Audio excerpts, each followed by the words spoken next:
you gon' wanna move your feet until they start to bleed. DJ, take it away. Tonight is all for you and me.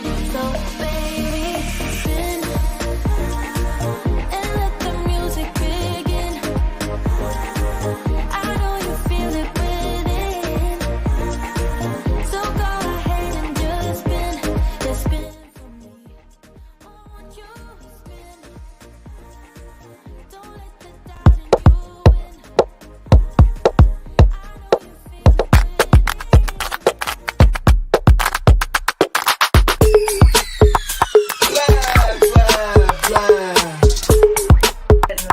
They do need to they have refrigerators. Okay, all right. Makes the tubs not fit, the tub lids not fit on them. The thing. So this year I found.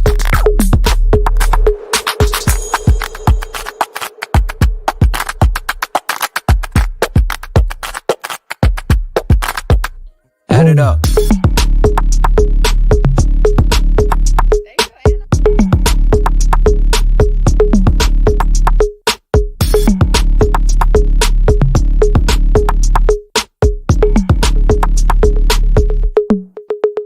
Okay, all right. Oh, hey. Oh my goodness, y'all. I need to take this banner down and voila, here we are. I am Sybil Jones, the host and owner here at Meal Spouse Conversations. And I want to give you a big old warm welcome to the mighty sweet tea with Meal Spouse Conversations. Hey, yo. And just want to let you know, Meal Spouse Conversations is brought to you by our fabulous sponsor, USAA, a company with proud history of serving military members and their families since 1922, y'all. That was before my time. I mean, I am a little seasoned, but all right.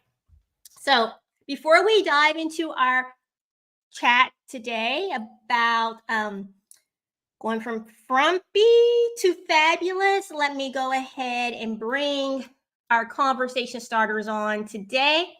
Are you ladies ready? Who wants to go first? Who wants to come on first? Raise your hand. Oh, they just gonna look at me? They just staring at me. All right. We have Miss Nike. She's our veteran Navy spouse. Say hello to the audience. Hello, everybody. And next we have the fabulous Miss Grace Romo. Hey. How you doing, girl? Good. How are you? I am good. Y'all, this is my jam. until they start to bleed. DJ, take it away. Tonight is all for you and me. So baby, spin and let the music begin. I know you feel it within. Hey, I don't know about y'all. I ain't frumpy. I'm not frumpy, y'all. Sometimes I am, but when it comes to dancing, I'm not. But yo, you don't even have to picture this because we're right here in front of you. We are 3 moms and military spouses, and our children range from preschool to adult children. And we're gonna talk to you about strutting through our life's challenges in our 30s and 40s, right, Grace? You. Oh, great. See, she's trying to age me, y'all. I'm not even in my 30s yet. I saw that tagline and I was like, am I not going live? Because I ain't 30. Whoa, wait a minute. I ain't 30 yet. Where did I get 30 from? My maturity level. You are mature. I remember when I first met you. I'm not far. I'm 28. I'll be 29 in January. So next January. We're getting there. But not yet. Not yet. Not yet. Hey, Angela, how you doing? How you doing? All right, so I stand corrected. In our 20s and 40s, I'm 25, so I guess maybe Nishita is the only one in her 40s. How old are you, Nishita? 48. You 48? Yeah. Okay. Well, we're going to talk to you about style, proving that style isn't just for the young and restless, but also like those of us who are aging like fine wine. I'm 46, but I act like I'm about 26.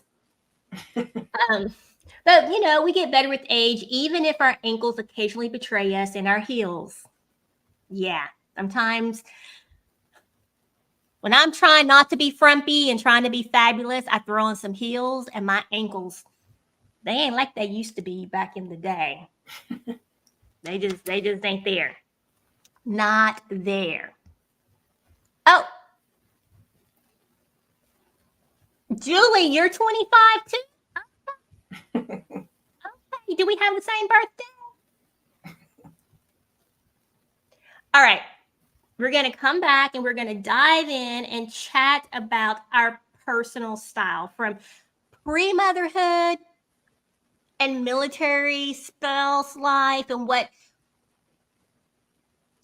the stereotype of moms and military spouse fashion, because they're out there, and I'm gonna tell y'all that was one thing when my husband, because we met in college, and he's like, he was going to join the military. I'm like, oh, I cannot dress like a military spouse. You know, I'm thinking frumpy. That's the stereotype. It's not true, but that's the stereotype. But we're going to talk about that. But before we do, I want to let everyone know about USAA's Military Spouse Resource Hub. You can go there, get all types of resources from PCS moves to career transitions, and yes, even style.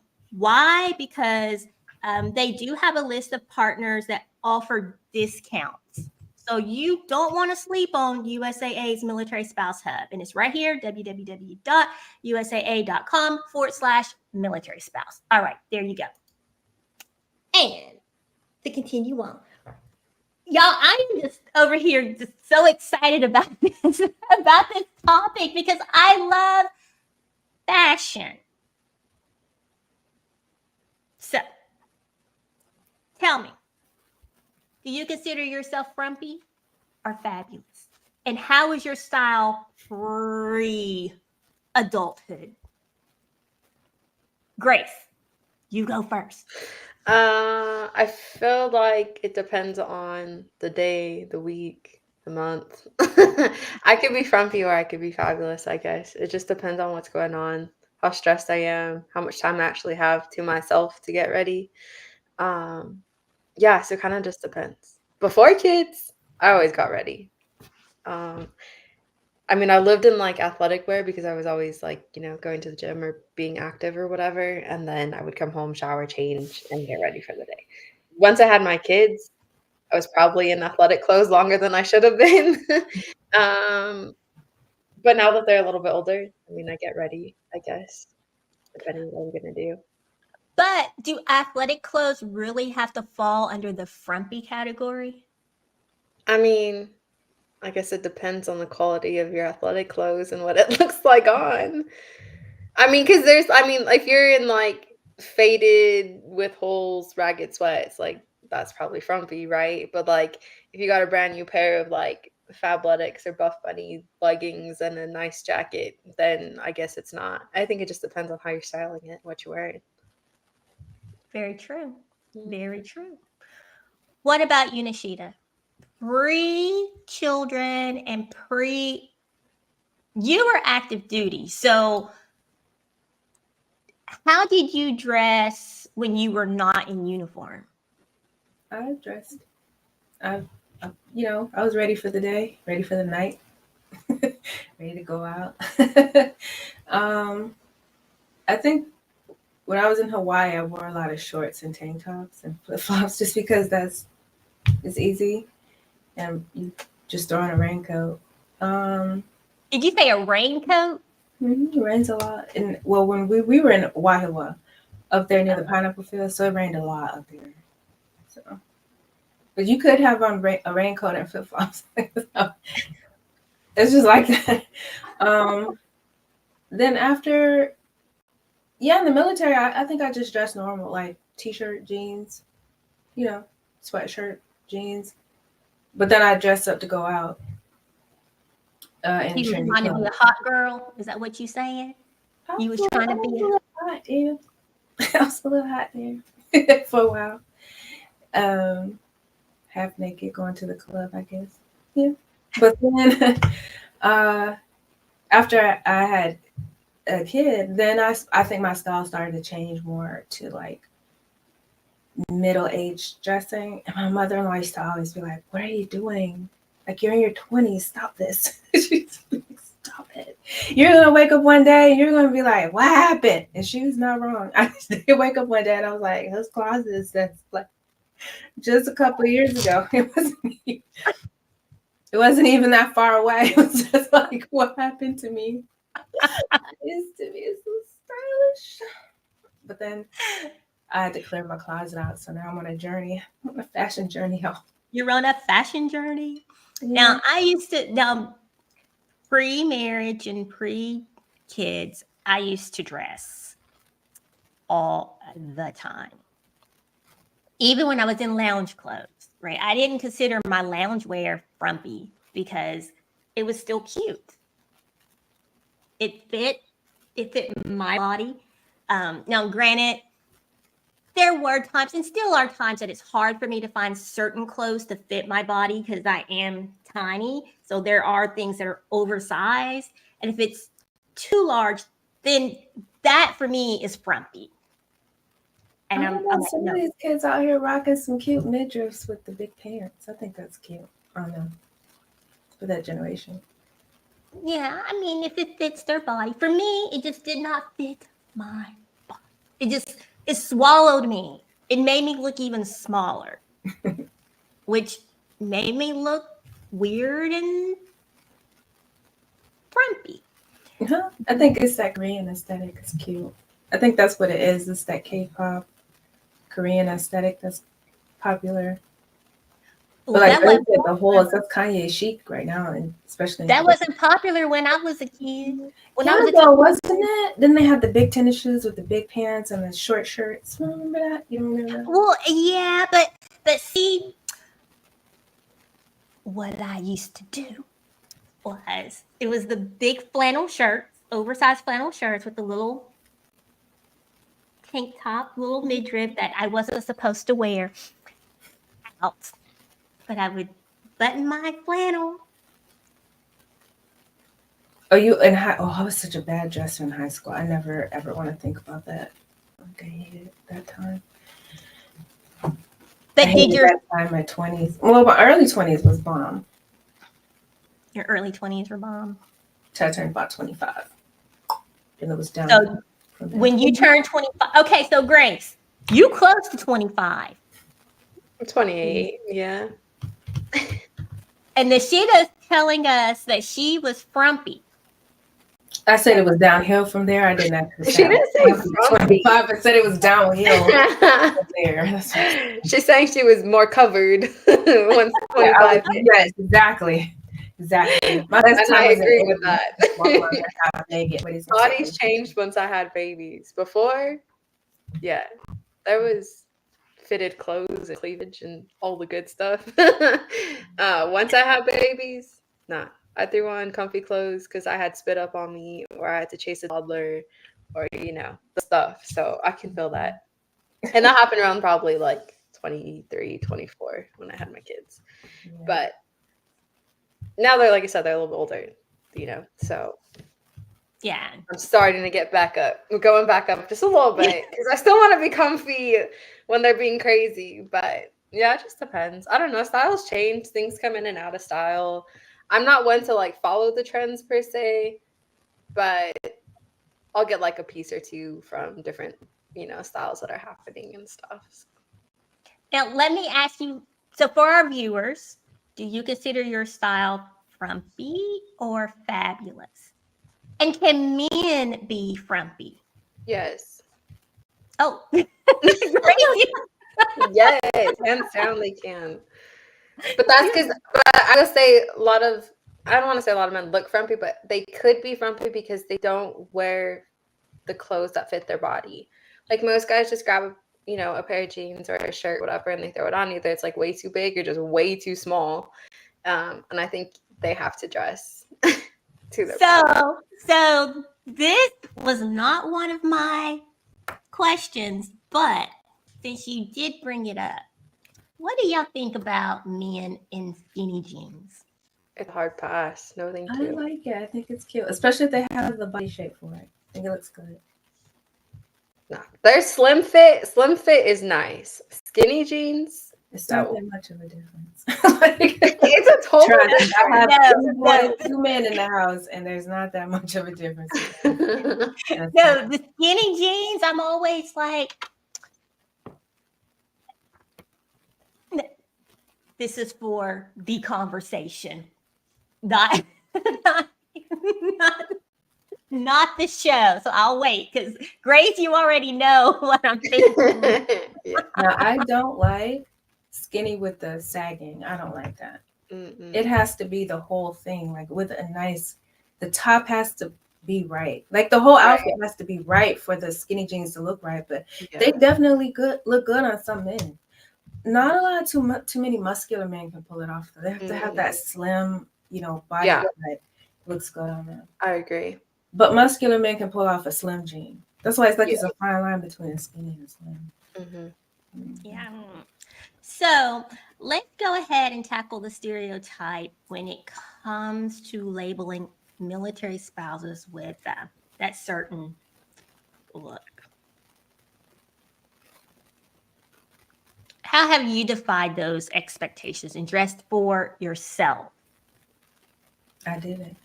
Yeah, I don't think I ever fell into any type of like expectation per se. I mean, I guess depending on like certain events or whatever, like, like the ball, right, is formal or those type of things, fine, you fall into that. But like on a daily basis, just wear whatever I want to wear. Like, I'm not worried about who's going to see me and what. Like, this is who I am.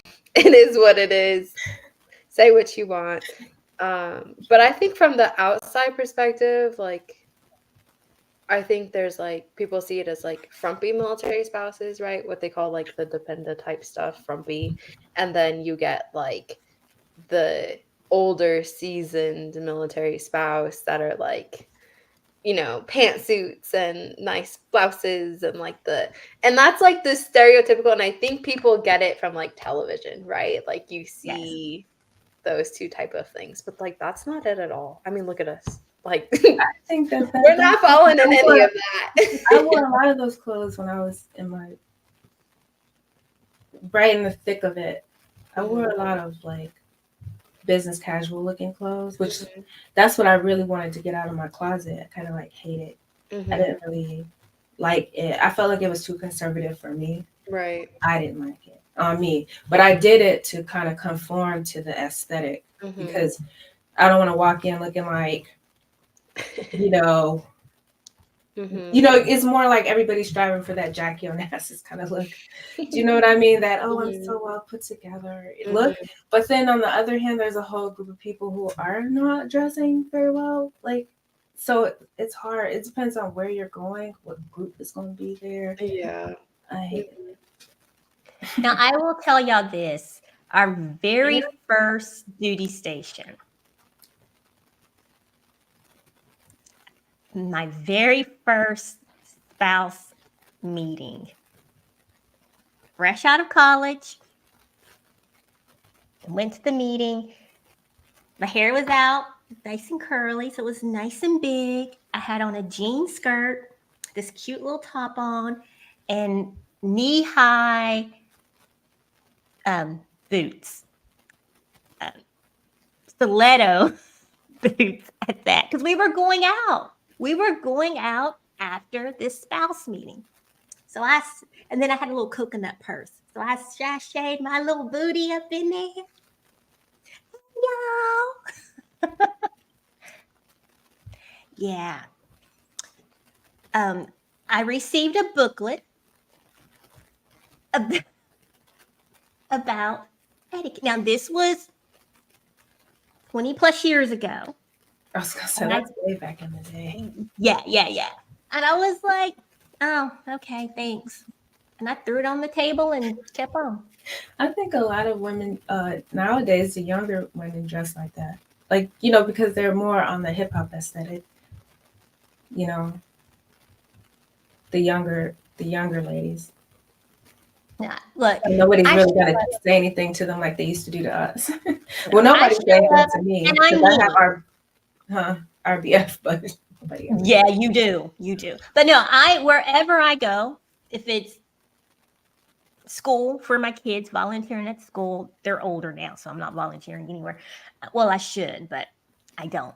But they're going to a military spouse meeting or going to the doctor's or to the store, wherever I'm going, I'm dressing for me. If that's sweatpants and t-shirt, that's what it is. I haven't done it here in Bahrain, but I have in other locations walked out in pajamas and a house coat. And just walked out, not to the store, but walked outside, and hey, what you see is what you get. Okay, hold up. Let's go to a quick commercial break, and then we're going to come back and talk about some style tips and tricks. Do you have some for us, Grace? Yeah, I have a tip. Okay.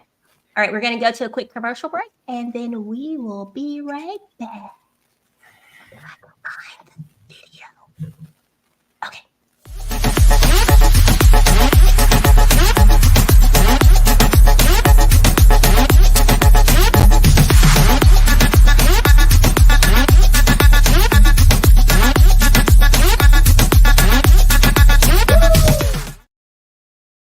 Because I want Grace to give us some tips and tricks, especially when it comes to shopping, if you have any. Because I think, and I'm sure you do, because Grace is always prepared and has this taken care of. Because I think a lot of times people confuse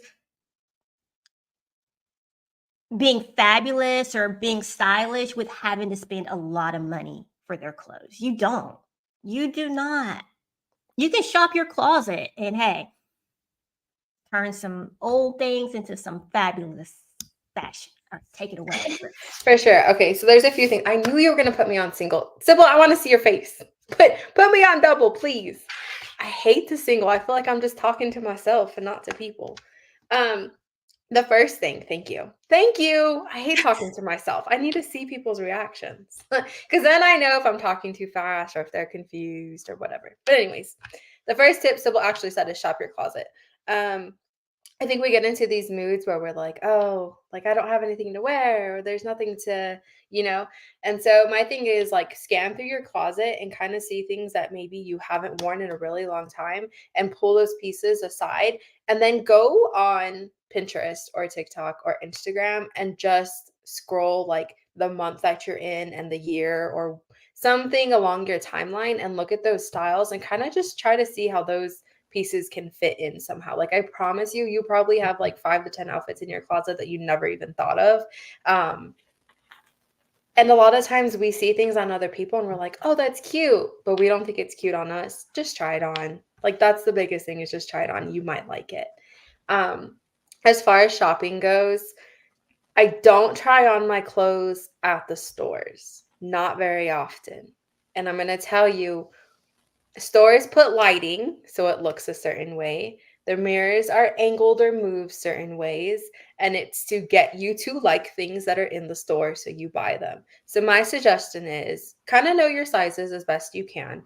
You grab those pieces, you purchase them, keep your receipt, take them home and try them on in your own lighting, your own comfort, where you spend your time, in your own mirror. That's when you're going to know if you really like something. Many times I've tried something on at the store. I loved it. I came home and I'm like, this is not the same color. Recently, I bought cargo pants from Target, and they were like this green color. I love them. I'm like, yes, I have a whole outfit plan. I brought them home. They look like scrubs, y'all. I was like, this is scrubs color. Like, what is going? And it's the lighting. The lighting was totally different in the Target dressing room than it was at home. So if you can, purchase your couple pieces at a time, take them home and try them on. Biggest thing, Target, Old Navy, they always have sales going on, and they will always give you your money back if you bought within a certain amount of time. So like, say you bought jeans for $50 and 3 days later they're on sale half off. If you go back and you give them your receipt, they'll refund you the difference for that sale price. So if you didn't know that, go check that out. I didn't know that. Yeah. And it's not on every single thing. There are exclusions. Some things, they won't match that. But a lot of things they will. So that's a good thing too. If you're like, hey, just bought that shirt, I spent $20, it's 10, get your $10 back. You can do that. And then my last tip, sorry, I'm going a little long, for styling. Do you guys know what a crop tuck is? You seen these on social media? Called crop tuck. It comes in like a little sunglass case and it looks like this. And it's a little band. So cropping your shirts, tucking your shirts, the millennial tuck, all those type of things are still in, right? Like, it's just the thing that continues. Well, this is a little tool that you put on. You step into it and you put it on your waist, and it's adjustable. It has these little pull tabs. So, if you're tiny like Sybil, or you're like my size, you put that on, you step in it, and you can tuck your shirt underneath. Without having to wear a belt, without having to put it in your pants. So you can tuck just the front, you could tuck the back, the sides, however you want, and it just sits on your waist. Well, you can't see my waist, but it sits on your waist, and you tuck your shirt underneath. So I didn't wear a tuckable shirt, otherwise I would show you. But yeah, you just put it on and you sit under, and it's adjustable. It comes in different colors. So if you want like one, I kind of try to get like my skin tone so that if it happens to show, it's not so bright. But yeah, try these out, and you can tuck them all different ways. You can tuck sweaters, jackets. When I wear dresses, I wear it underneath my dress, and I wear a long dress, and then I put a t-shirt over and I just tuck it in. And then you have like a t-shirt dress. So this can make you like brand new outfits with things you already have. So check it out. Look, I'm over here now. Like, wait a minute. Yeah. And so like it's especially like if you're tiny and you have like all your shirts that are too big, you could just tuck them, crop them, all the things, crop tuck. And where did you get that from? TikTok shop. They have sales all the time. I got mine for like $2.50. I think they're normally like $15, I want to say. But just look out for those discounts and it'll help you out. Check it out. Next week I'll wear a shirt that I can crop and I'll show you. I didn't think about that.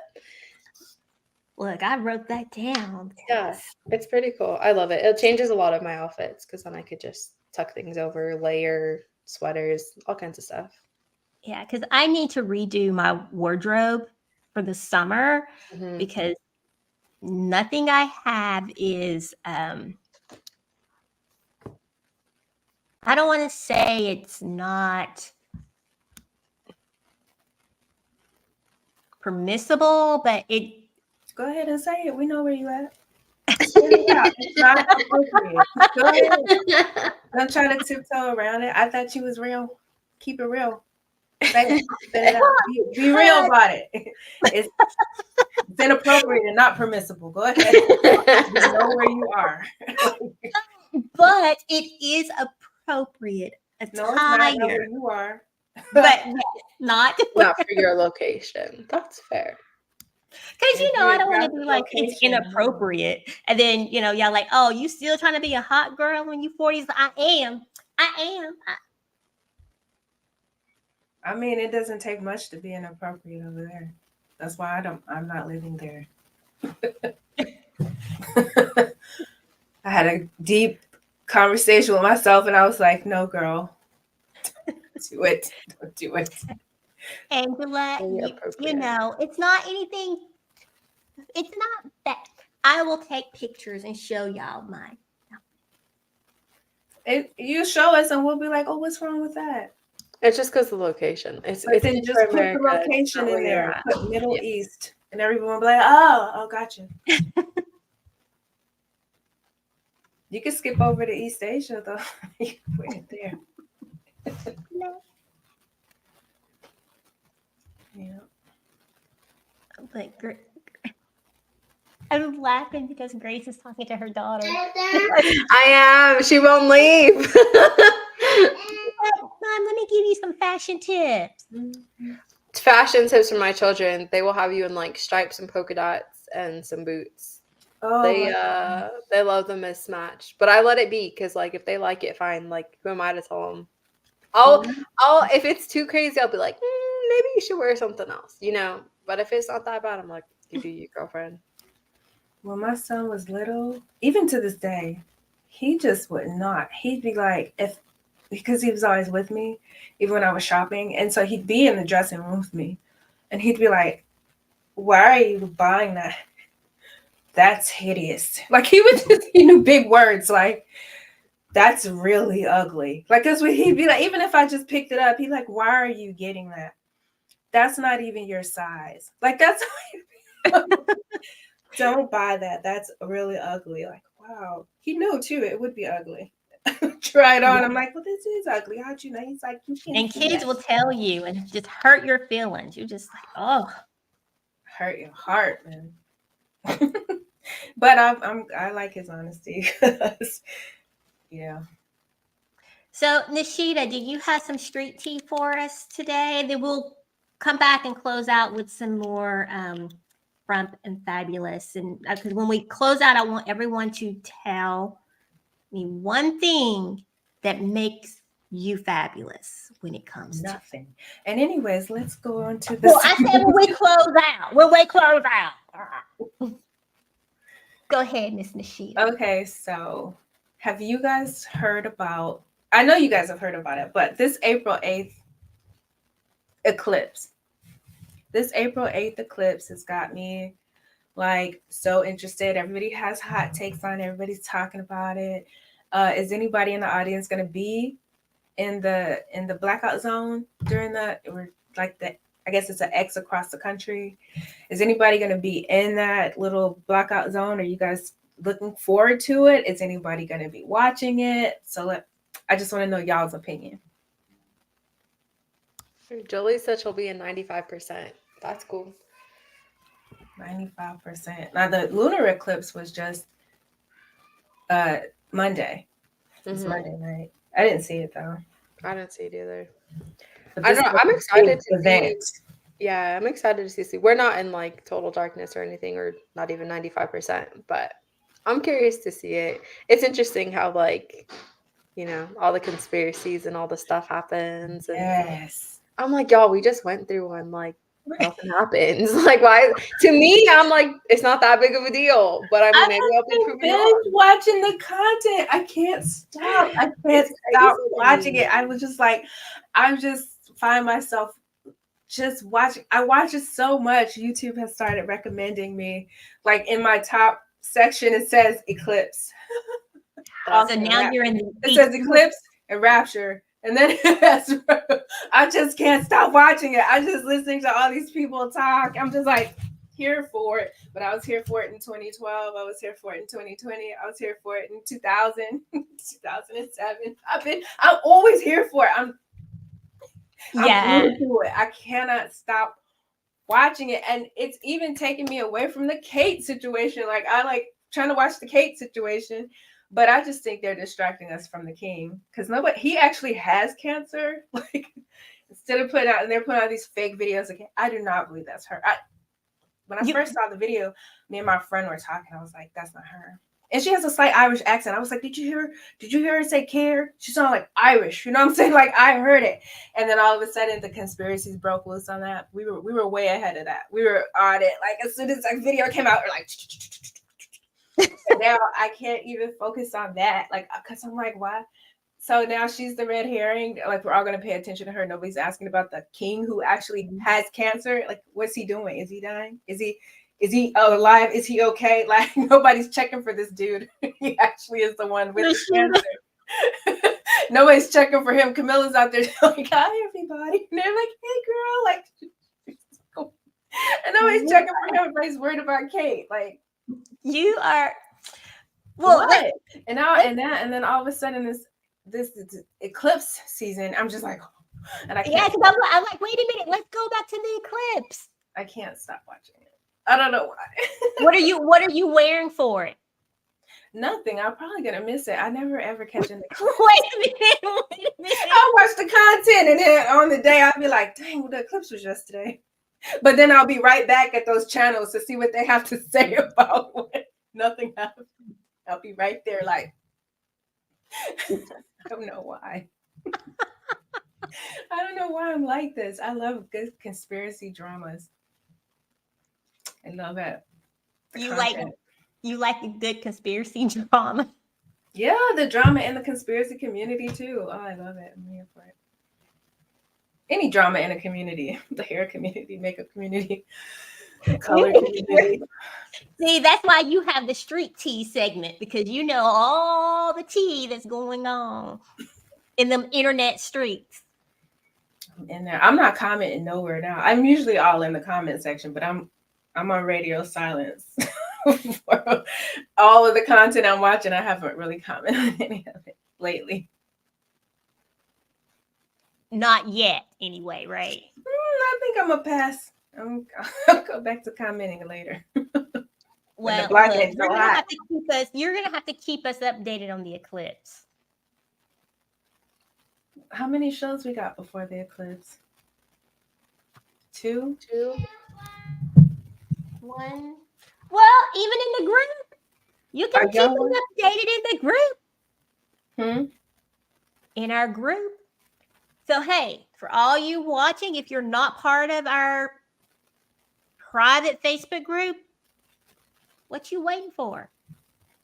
Facebook.com/groups/middle spouse conversations. Yeah, I don't have a banner with that on it, I don't think. Yeah, it's Do going I? to have to be the group because we have one more show before the eclipse is on a Monday. The Monday after April Fool's. April Fools. Or It's next Monday. to stay on top of all the tea, go ahead and get our newsletter in your inbox every week. Know what's going on in those internet streets. Keep Nishita accountable for giving us that tea. She'll do it for y'all. She won't do it for me. Because she mean. All right, so ladies, what is the one item in your closet that makes you fabulous? Mine are my heels. Even though my ankles cry now, they scream. I'm doing ankle exercises to get them straight, get them strong. Because I got to be cute this summer. Very cute. So mine are heels. What about y'all? What keeps you from being frumpy? Let's just say that. What keeps you from being frumpy?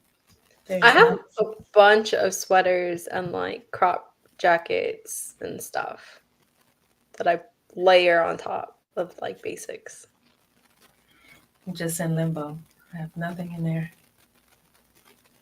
I'm in limbo, y'all. I'm just drifting out here in fashion land, like lost. So do y'all have shirts and jackets with shoulder pads? No, they make me look like a linebacker. I was just asking this shit. I was just making sure you didn't have any in your closet. Hey, I saw them back in style on the racks right now, though. That Jessica Parker, what's her name? Jessica Parker, just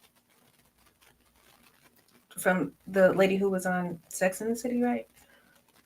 Remember way back in the day, they had those shoulder pads, like Olivia Newton-John. Everybody had those jackets. And then they had the big lapels. I saw some of those in the store not too long ago. I have shoulder pads. Well, you're like you're petite. I'm on a weight loss journey anyways. I'm not really buying any clothes right now. I'm on a 50-pound weight loss journey. And how is that going? I already lost 25 pounds. Yay. Thank You go, girl. you. Yeah. I might have to up the scale though. I didn't know I weighed that much. I was like, oh, 25 pounds. That's a lot. Then I thought, wow, it didn't make that much of a difference. Maybe I have to up the number. I can only do 60 pounds. 100 pounds. No, I don't need to. I would look very bad if I lost 100 pounds. Very malnutrition. Hey, Dark circles. I wouldn't be eating. hey. I Oh, stopped and eating. one last shout out is our resource sponsor, Make Me Awesome. They have fitness tips, nutrition tips, all the good things to keep your body healthy. Since, Nishita brought it up. So I'm just mentioning them now. And you can check them out at https, or you don't have to put https, www.makeme-awesome.com. Check them out, or go to our website at Millspouse Conversations and check them out as well.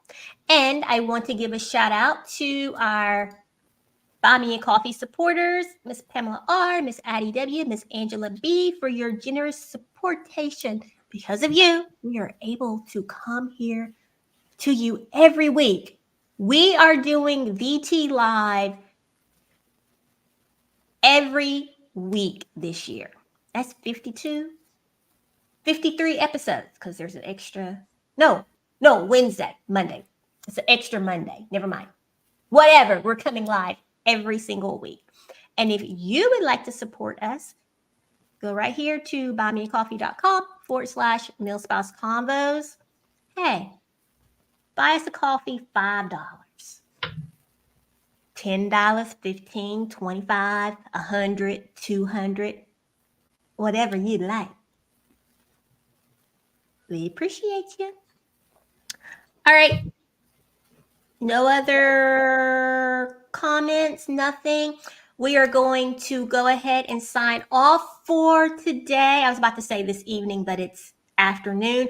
But don't go away, because Miss Nishita wants to have a Q&A. You said you wanted to do it today. Do you want to do it today or no? Okay. But you asked me. You told me you wanted to do one, and I wrote it on my calendar to do it tonight. So Okay. do you want to do it or not? Yes. Okay. Yes. Yeah, we're gonna be back, because we're gonna have to duke it out. So y'all stay tuned. Bye, Grace. See you later, Grace. Go ahead and just spin for me.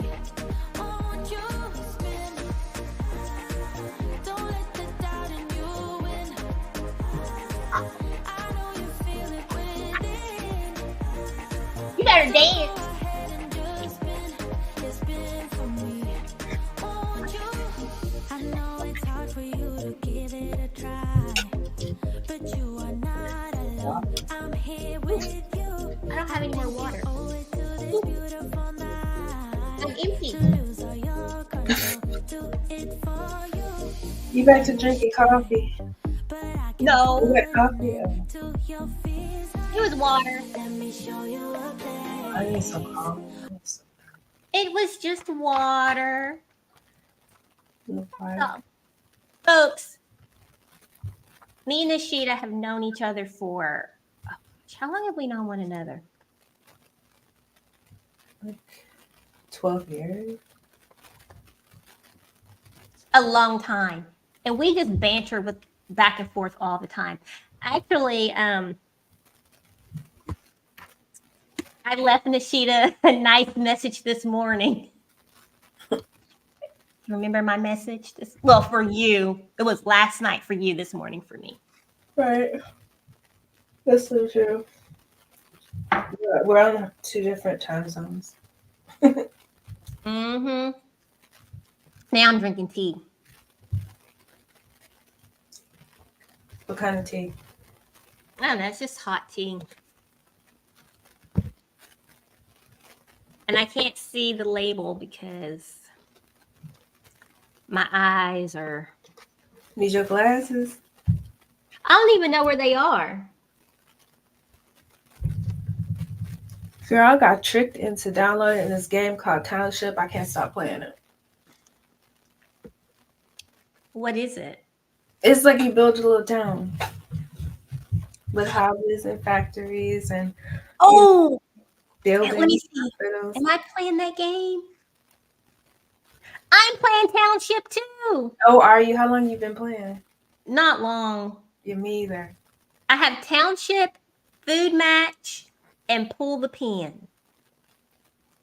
That game, the only reason I download that game is because it had, yep. It had the ad was the person going, it was a mini game. In the game is the ad. And I was like, oh, I like this game, and I downloaded, but it's not that. It wasn't. I was like, they tricked me, but I got invested in it. Yes, me too. Mm-hmm. And my town. What's the name of your town? What is the name of my town? My town is Marco Town. My factories are a bit congested right now because I refuse to pay all that money to keep building. We'll wait on that. That's what I keep saying. We'll wait on that. Look, I'm over here like I disappear for days at a time. I'm like, man. Oh, I'm on there every day. That and Township and Egg Inc. I've been playing Egg Inc. for years. I don't know what that is. I don't know the game where you build egg farms. Oh, I love that game. I've been playing it. Marcus introduced me to that game, and then I've just been playing it ever since like years ago. So that's what you do in your spare time, Nishita? What do you actually go to the gym, and I play it at the gym. I'm on the bike. How are you playing it at the gym? Because I'm on the bike, and it's just a little. I'm listening to my little conspiracy theories and playing Township. Girl. Because, they have mini games and side quests. So I'm doing the side quests and the mini games. Now, when I'm doing the HIIT training, I'm listening to music. But when I get on the stationary bike or the treadmill, because I'm on there for like 40 minutes, 45 minutes, then I'm just like, it makes the time go really fast because those games just suck your time. Yeah, because I was playing it every day for hours when I first downloaded it. Then I was like, okay, Sybil, you got to get your butt up. Right. You just sitting here, Yeah, I just started playing it at the gym. I'm like, well, I am just sitting here, so I'm just listening to them talking about all this stuff. And then or listening to people, different internet people talking about different things, ranting or whatever they think is important. You said ranting. Yeah. I listen to people rant on the internet all the time. I don't know why. Hey, sometimes you just got to get it out. You say what you want to say, and no one is responding back verbally, but they will come for you in the comments. Comments are hot sometimes. I just run to the comments. They said something out of pocket, I'm running to the comments. I see it out of pocket, even just the headline. I'm like, oh, I just start off in the comments. I'm listening to them, but I'm also reading the comments. You're just living in the comments. Oh, this thumbnail is off the chain. I'm in the comments. Like, oh, wow. See, Yes. So, the eclipse. I'm trying to. When is it again? April 8th. I'm just really all in it because everybody's talking about prophecy and the rapture and these red heifers and what's going on in Israel. Did you say red heifers? Yes. So according to like one of the biblical prophecies, in order for like Jesus to come back, there has to, the Antichrist has to come because the temple gets rebuilt and then Jesus comes back. But then, the rapture has to happen. Like all this stuff has to happen. And so they finally got they have to like slaughter these red heifers as like a sacrifice, like to clean the temple mound. And they're like, they finally got them, so they can't be like, they can't have more than 2 like colors that aren't red on them. And they found them in Texas and they shipped them to Israel. And that's when, because that's the Hamas leader decided that is why he bombed Israel. Like, why are you guys trying to build this temple? Because they're going to have to get rid of the mosque that's there. And people are up on the, it's a mount, it's like it's a spot in Jerusalem where they're up there praying. Like, all kinds of stuff is going on right now. They're about to sacrifice these cows, and everybody's like, oh my God, it's the prophecy, and the rapture's about to happen. All kinds of stuff. Like, they're just on there talking about this stuff on TikTok. Whew, it's on fire on TikTok, and then it is, and on YouTube to a lesser extent. But there's a lot of TikTok commentary on YouTube. Like, there's a lot of TikTok content on YouTube. Now, I will say I do not spend a lot of time on TikTok. I'm there because by default, because just like I said, there's a lot of TikTok content on YouTube. So sometimes I'll hear them, so I'll go over to TikTok to see what's going on over there. And even with YouTube, which this is going to sound crazy, right? Because we're on YouTube, right? Most of us conversations is on YouTube, but I don't spend a lot of time as Sybil on YouTube. I'm there. I go there at night, watch a few podcasts. What do you or watch? as my husband says, they watch me. What's the content you like to watch? So I actually I have my YouTube therapist. I like Anxiety Guy. Mm-hmm. So I watch him, and I used to watch, I've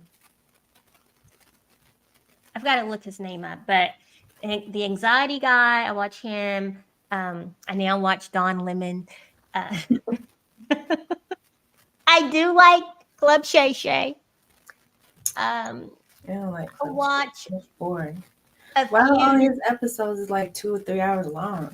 Like, bro, you think I just got 3 hours to watch your video? This is crazy. yeah, and I watch. It's boring. It's a little boring. I watch a few news channels, and I used to watch. Let me look him up, because apparently they have some tea on him. Let me find the guy. Your girl got kicked out of her position, Candace Owens. Her and Ben Shapiro seem to not be seeing eye to eye on this Israeli conflict. You said my girl? Yeah, Candace Owens. You never heard nobody say that before? Your girl, when it's not? No, look, I was just like, but I want to clarify. It's usually when somebody's controversial, it'd be like, oh, your boy so-and-so. Like I would say, your boy Pete, your boy Sean Combs is up there getting his handlers beat up at the airport trying to flee the country. But you know what? I want to believe that there is no controversy around Diddy.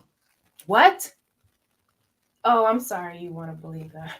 No, because I mean, I'm just thinking back to all of his music.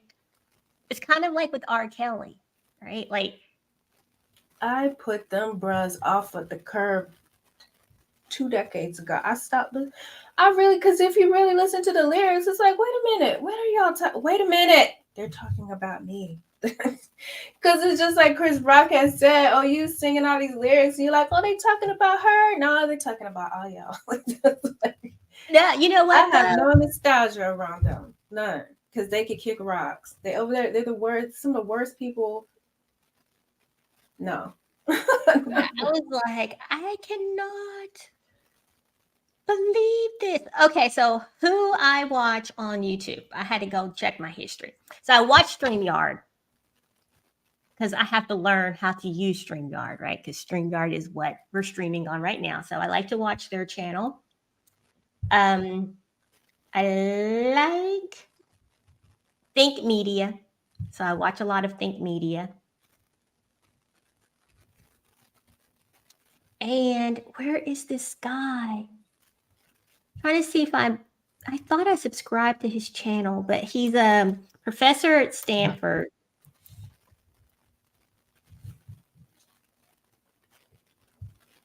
So, Nishita, basically what we're watching on YouTube is vastly different. Yeah, if anybody were to see my search history or my like profile, they'd be like, what is wrong with you? What is wrong with you? Because all it has to be is controversial. I'm right there listening to it. See, If it's a controversy, I want to hear about it. Oh, and I like Therapy in a Nutshell. Gary V.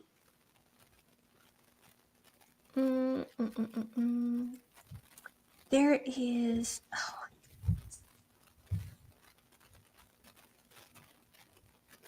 I'm gonna give you all my therapy folks that I watch. Oh, Andrew Herberman.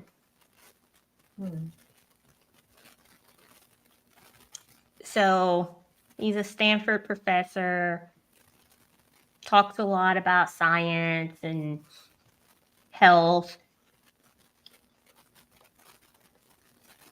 And Nishita's like, nobody that I'm watching. Girl, no. We on a whole other planet. And Dr. Tracy Marks. I like her too. She talks a lot about mental health. And what is this lady's name? Hold on. What is her name? Hold on. Post-stroke. Yeah, that makes sense. I like to watch her too. She's an occupational therapist who now does videos about stroke recovery. Oh, that's cool. So I really dig deep into her channel. Yeah. I don't have any medical stuff going on right now. So I don't have any medical YouTube stuff.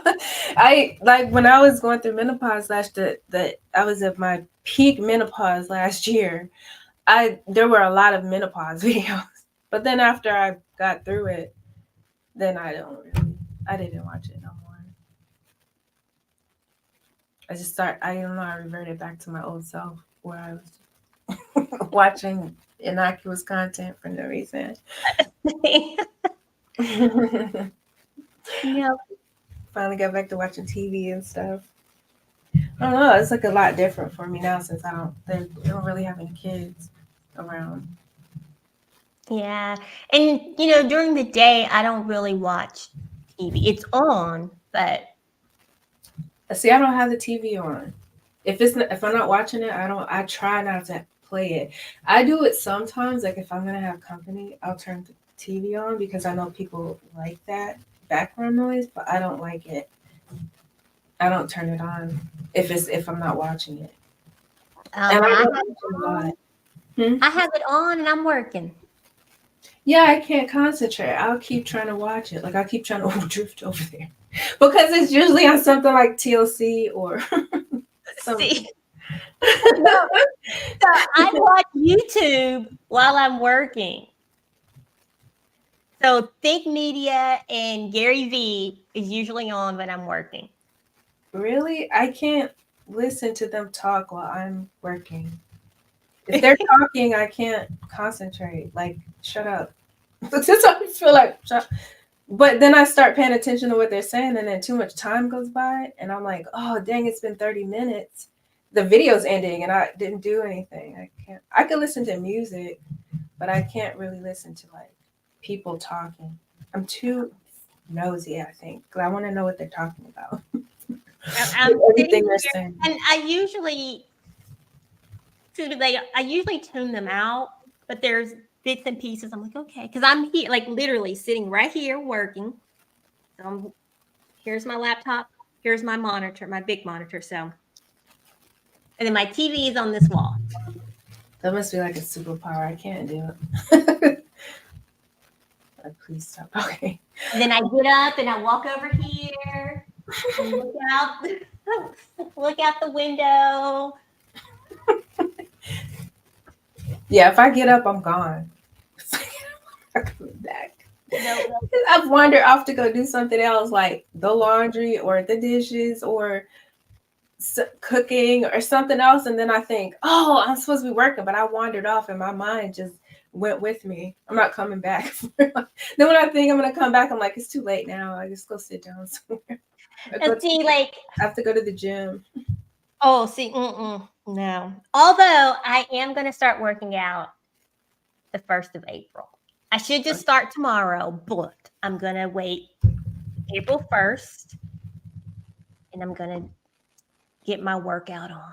Yeah, I was doing 2-a-days for a minute, but then I cut back. Okay, you were doing 2-a-days. How many days a week? 6. Okay, wait a minute. You were doing 2-a-day, 6 days a week.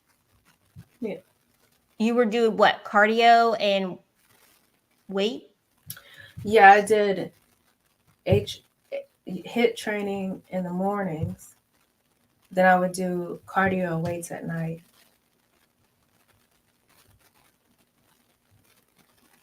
But it was just I just needed to, restart my metabolism. I felt like I'm good now. Like I'm burning a lot of calories at rest now. But before, I think I had just been too sedentary, like I hadn't been working out for a long time. I really was just resting and like sleeping a lot and trying to get my energy back up after what 20 years of just going at it. I was like, look, I need a break. I took about a year off and then I was like, okay, now I need to get back up because I need to go. And it was just sluggish, like everything was just moving so slow, and I just was like, I'm gonna do 2-a-days. So I did that, and then something happened and I stopped, and I was like, oh, and I realized I didn't need to do it anymore. So now I just do one, but sometimes I'll go back. Sometimes I'll go back in the evening for like a cardio or use the massage room or something like that. Are you still doing it 6 days a week? Yeah, I'm still doing it. You mean like just once a day though? Once a day, 6 days. But I might go back in the evening sometimes. Just depends on the day. Oh, see, nah. The best you're going to get from me is 3. 3 times a week. I get addicted to it. I can't stop. I don't know why. I can't. Once I start, it's like I can't. If I don't go work out, I just feel weird. Like I need to go back and work out. So I'm not always on the same schedule because sometimes I have stuff to do in the mornings. So I don't make it, but then I make sure to make it by the evening. And then I might wake up the next morning and go back. And then a lot of times if I had an evening session, I will have a morning session because I like to do it in the morning. But then I won't have another evening session. I'll just have another morning session. But then if something comes up and I have to do it in the evening like that. But I don't like to miss a day. Maybe 2 days at the most. If I'm in a deep recovery time, like I've just been hitting it, and I feel my muscles are not recovering very well, I'll be like, okay, let me take 2 or 3 days off. But then at that second or third day after that, I'm right back on the same like 6-day-a-week schedule. Oh no. No. Well, this weight ain't gonna lose itself. Plus, I gotta be toned up in my 60s. I only got 10 years. 12. You know, I have said that, like when I'm 60, I want to be that fit woman. I forgot how old that one lady is. I saw a video of her a couple of years ago, and she looked really good. She was in her 70s, right? It was a lady who was in her 70s. She should be in her 80s by now. Yeah, I'm like, shoot. The best you get from me right now is walk. I walk Tiana. I tried jogging. I I guess haven't not started running steps. yet. I do a lot of uphill walks and the bike and rowing. Just because I'm my weight, I don't want to, cause any injuries to my knees or my shins or anything to put me out of the gym for too long. So I haven't been running. When I will lose probably another 20 pounds, I could start running again. Girl, talking about knees, my right knee, I'm like, dang, just it locks up on me. What the doctor said. Look, Yeah. that is on the list for later. Later? How later? When it's damaged? What are you gonna do when it just completely stops working? Why not just go now? Because, my priority list for the doctor, Yeah. they The already knee have lower? they already have too many things they need to repair. Oh. The knee is important. It is. But At least I they just could give you some exercises or something to strengthen the tendons around it. I think it's my what is it? The inside. What is that part of the knee? It's the inside, the meniscus. I don't know Is that what nothing it is? I think it's the meniscus. about And that. the only what I have researched on it, it's resting. As far as repairing it, there's not anything. You just rest it. Blah, blah. If it is severe, then they can go in and do surgery. I'm like, you know what? We're not doing that. Oh, did they tell you it was the meniscus? No, I'm diagnosing myself. Okay. Just from the area of doctor. it and the way it feels, I'm like, that's what it is.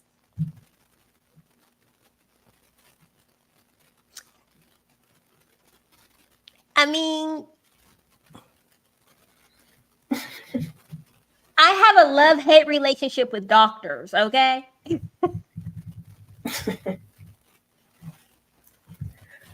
I love the doctors. Yeah. They've always repaired me, put me back together, sent me home. Yeah. Appreciate Well, that. I mean, no. I appreciate doctors, and I like my doctors, and I will go to my appointments, but I'm really like, you know what, y'all? We need this, this, and this. Let's take care of these 3 things. Yeah, I understand that priorities. Then we can take care. Cause y'all can't have me all laid out Right. at the same time. Yeah, that's so true. Your knee gonna have you laid out though if you don't take care of it. It just needs a little ice, a little heat. Oh, do you do that? I ice it. You don't heat it? You don't ice and heat it? I don't heat it. They have a cryotherapy machine at my gym. And I've been contemplating using it, but I'm not sure. Well, what are you doing? Squeezing my cheeks. So, what else you want to talk? Because we're just over here talking. We ain't talking about Nothing. So I saw this treatment called infrared therapy, red light therapy. They have an infrared sauna and a red light therapy at one of these places near here. I was thinking about doing it. I've seen something about the red light. Yeah, it's supposed to be good for your skin. You do it, and then let me know. You do it about I 10 think you have times. to do- I Let me don't know think about it. once. Then I'll try it. Do you have uneven skin tones? Mhm. Yeah, I'm gonna try that in the infrared sauna. See what happens.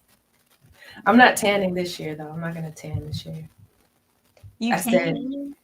Yeah, for even skin tone. And to be darker in the summer. But the same shade all the way through. You said all the way through. Right there. To be the same shade of color. Because I could get really dark here and like here and, you know, my arms and stuff. But then I always get that on the t-shirt line. The t-shirt line. Yeah. Well, So yeah. But then no, also the beginning of the summer. no Because one could see anything beyond your t-shirt line anyway. well, I like to wear crop tops. I like to wear tank tops. No tank tops. You can't wear tank tops. Shoulders need to be covered. That's for you. That's why I need to redo my entire wardrobe. Mm-mm. When I got here last summer, I had all tank tops. So I always had to put a jacket on, which was fine. It was fine. But I'm like, okay, so we did go shopping a little bit to get some. I couldn't imagine being that restricted. I just don't like it. But I'm not a conservative person by nature, so probably on the total other end of that spectrum. It doesn't bother me. Right. A lot of people say that, but it would really bother me. I would hate, like, I already know I would not. I'd be inside of myself, like, mad. Yeah, actively angry most of the time. Just annoyed because I can't do what I want.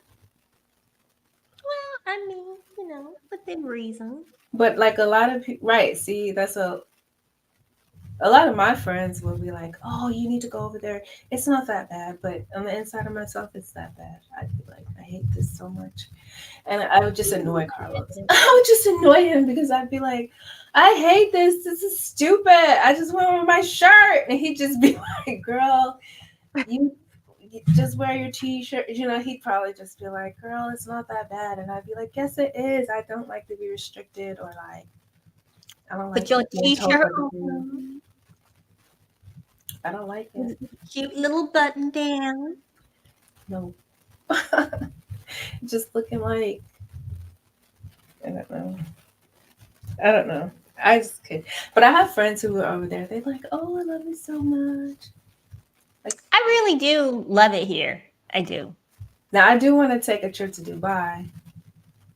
But I don't want to live there. Like I don't want to live anywhere where it's too I don't know. I just don't like it. I can't do it. Well, Do it. when you do visit, you have to let me know so we can coordinate our schedule.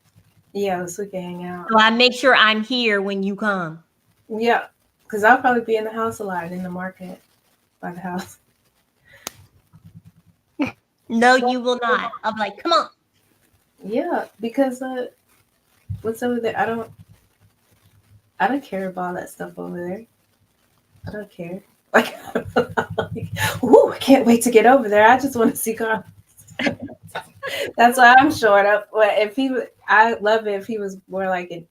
My favorite place was Italy. Italy, they're like live and let live. Do what you want. Be yourself. I did have to watch out sometimes. So. Why? Well, because just sometimes I just get mistaken for people. Sometimes certain people. No, I feel you on that. I feel you on that. Because I was walking down the street, minding my business. Man pulled up. Slowed down. I just kind of turned to the side, right? Because a car pull up next to you. You're like, did you need a ride? I'm like, no, thank you. Oh. And then like flash a little smile. I'm like, no, thank you. Made a U-turn, came back down the road, slowed down, but continued driving past. It went back up. I was walking a little ways. Mm-hmm. He did this like 3 times. Then he stopped again, and I was like, no, thank you. then he heard, I think he really heard the American accent and was like, oh. Right. Because it's a heavy, you know, oh, I don't want to say it, but you know, moving of Yeah. people around there of certain ethnic backgrounds, especially. Like, I just always get mistaken for like Brazilian women or like, you know, East African women. Like that was just always mistaking me. Or just for being young, like they used to think I was young. I'd be like, I couldn't wait to tell them I was in my 40s because they'd be like, whoa, not you. We don't want you. We don't want you. You're the wrong age. But yeah. You're like, oh, no. No, not you. Sorry about that. Wrong person. You're over 40. You look good, but you're not my. The selection point is low for that. But yeah, because I got followed in my own neighborhood in Italy. I had one of the guys on the street tried to touch me one time. The little elderly guy. I was like, listen, because I live down the street from the beach. Elderly guy? It's a little elderly guy. He used to come out, like I would walk the dogs to the beach, around the beach area, because we live down the street from the beach. And I would pass by their house every time. He would always come to the gate, hi, and just speaking or whatever. And one day he tried to touch me. And I was like, you don't ever touch me. And he was like, you don't touch me. He's like, okay, sorry. What? Yeah, he tried to touch like my thigh or something. It's like, bruh, I'll slap you right here in the middle of the street. You're like, I will slap you. Yes. And I remember one time, girl, I had on, and it was so crazy one day, I had on Uggs, some cotton. It was a cotton sweatpants. You know, those make me look frumpy. I had on cotton. I had on a Victoria's Secret like loungewear the sweatpants with the zip up hoodie. And this guy is just like following me because I went to the store. So he came down the street, like behind me. So I cut to see if he came right behind me. So I cut through another street. He came right on the street. I came back around, but then I cut around and went the other way. And when we got to the end of the road, we were on opposite sides of the street. And I was right by my house. I went to my house and he was just like staring at me. Then he turned around and left. And I was like, dang, this dude was really. He was coming for you. He was coming for you. He probably just wanted to do the same thing. Hit me. No. I just think I'm walking around the neighborhood for no reason. Right? Like, or I think it's creepy when, it's like, oh, hello, how are you? And okay, I'm being friendly, I'll talk. Like, oh, where do you live? I'm not telling you where I live. Never. And this is like within my neighborhood. Not necessarily in my neighborhood, but close enough that if I'm like, oh, no, I'm just like, oh, yeah, I live here now. No, I'm not telling you where I live. I know. But you have to figure that out. I'm not just going to spill those beans out in public. I ain't living over there. No. So, Nashid, I'm going to ask you this question. Because this is Q&A, but we have no one asking us any questions from the audience. So we'll just ask each other questions. What are you working? Or what are you? Look, I want to be like, what are you working on right now? Are you working on anything right now? This gym work. I'm putting this gym work in right now. I'm working on his body. Trying to whip this body back into shape. It's almost a full-time job. Working and eating. Exercising and trying to eat. I'm hungry right now. What are you going to eat? I made spaghetti and meatballs yesterday.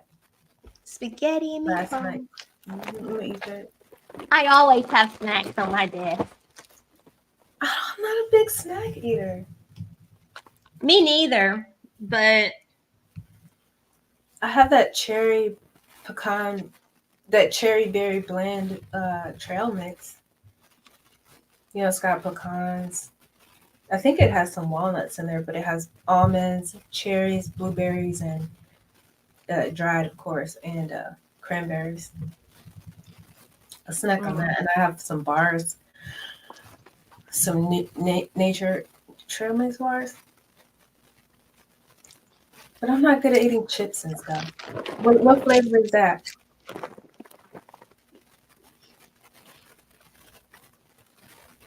Why did you stuff all those Cheetos in your mouth? What are you doing? We're like running live, and you were like, honk, honk. because that's the only way to eat Cheetos. You've got to stuff your mouth with Cheetos. No, what? I eat mine one at a time. Especially if they're flaming hot Cheetos, I have to get all of the flaming hot stuff off. No, these aren't flaming. These are just regular puffs. Oh, the puffs, I like those, but I only eat those one at a time. They're like, You only eat them. what are you working on? Nothing. Just meal spouse conversations. That's what I'm working something. all That's day, something every big. day. All day, every day. All You day, put in every that day. work. Except Saturdays and half days Friday. Okay, so you work on excuse me. You work on Fridays? Don't your weekend start Thursday? The weekend starts Thursday. So some Fridays, well, right now I do Friday mornings because it's Ramadan here. So we're not doing any brunches or anything, right? So I get up, do a little bit of work. It's almost over, right? Because that eclipse is is it still Ramadan? Mm-hmm. Yeah. I thought it was over at the full moon. It's sometime in April, beginning of April. So I actually was invited to an iftar tonight, but no, the tea is tonight, and I can't miss it. Oh. See, look, dedication. Yeah, because I thought that you took Thursday. I thought you were off Thursday to Saturday. Thursday night to Saturday night. Yeah, Thursday night to Saturday night. But no, I do some work on Fridays, and I might dabble on a Saturday, depending, but I'm really trying not to do anything on Saturday. Just make that a complete rest day. But then my week starts back on Sunday. But I have meal spots conversations, but then I also have I do stroke talks. So I'm starting some virtual meetups with that. Oh, So that's nice. Yeah, been trying to get that set up and rolled out. And when does that start? The first one's gonna be the end of April. Or I might wait until May because May is Stroke Awareness Month. So I might launch the first one for May. Oh, or I guess you could do like mid-April, the run up to May. Yeah. But then Last week. we're going to do 2 virtual events in April for conversations. 2. Yes. Because we didn't do one for March. Oh, yeah. So we'll do 2 in April. And then we'll be back on our regular schedule. And also in April for conversations, our very first event is the end of April. For the in-person event? Yep. Who is that? Who is that with? You? with me. And Yeah, by but yep, it's for the teens, for the senior class, oh, really? 2024. Yep. Wow. I'm excited. I'm You excited. excited about the teen events? Yes. You guys So, having a big party? well, which that's funny because I want it to be a big party, and they were like, "Oh no, we can just do." So I'm like, "No, let's. This is a celebration." Yeah, my son was not having it. He did not. He was like, "Who cares?" He moved on with his life. I was like, "Wow, you care?" I thought it was a big deal. And he was just like, "It's not a big deal." It's like, okay. Yeah. So yeah. So Conversations is sponsoring a celebration party celebration for the class of 2024. That's cool. Yeah. So, like, how do you feel about the graduations? Because I feel like my life changed more than my child's life changed after graduation. I feel like his life kind of was like, oh well, my life's going on, and my life was like just fell apart, put it back together, went to shambles, came back apart, put it back together. Just mentally, physically, I was just like, I felt like I was exhausted, which I didn't know that I was exhausted. I mentally was like, oh, I had a small, it wasn't as big as the menopause thing, but it was like a little identity crisis. Like, I'm not a mom. Like, I don't know, because it's different for you though, because you still have more children. I only have one. You're like, you still have more children. More children to graduate. I only had the one, and now it's like, it's almost like my life reset in a way, like back to not having kids. Do you know what I mean? Like, there's nobody to like focus my attention on, I think. You And don't have that day-to-day responsibility of right. being mom. Right. And then it's like, what am I doing with myself? So then I thought, nothing. I'm just gonna, because at first I had that mental, that mentality, that mental like struggle. Oh, you have to be doing something. You can't just be resting. What are you doing? You need to get up. You need to be doing this. You need to be doing that. And you need to da. And it's still the same stuff. You need to do the laundry. You need to do the dish. And one day I woke up and I was like, why am I thinking like this? There's literally Yeah, why are you thinking like that? I don't know. I think it was just the repetition, the like, this is what my mind was doing for 20 years. It was really like 20 because, you have that pregnancy time. But even before I got pregnant, I was starting to turn toward like, oh, I want to have a baby. And I guess getting mentally ready for that. I don't know. But, just all those years of that's what would run through my mind all the time, every day, all day is what I thought about was like what needed to be done, where the kid needed to be, where I needed to be, what the job wanted, what my husband wanted, what this, you know what I mean? And then I just woke up one day like, and the thoughts are still there, but there's no reason for them, and I was just like, oh my gosh, what am I gonna do? So I just slept a lot and drank a lot. I drank a lot. You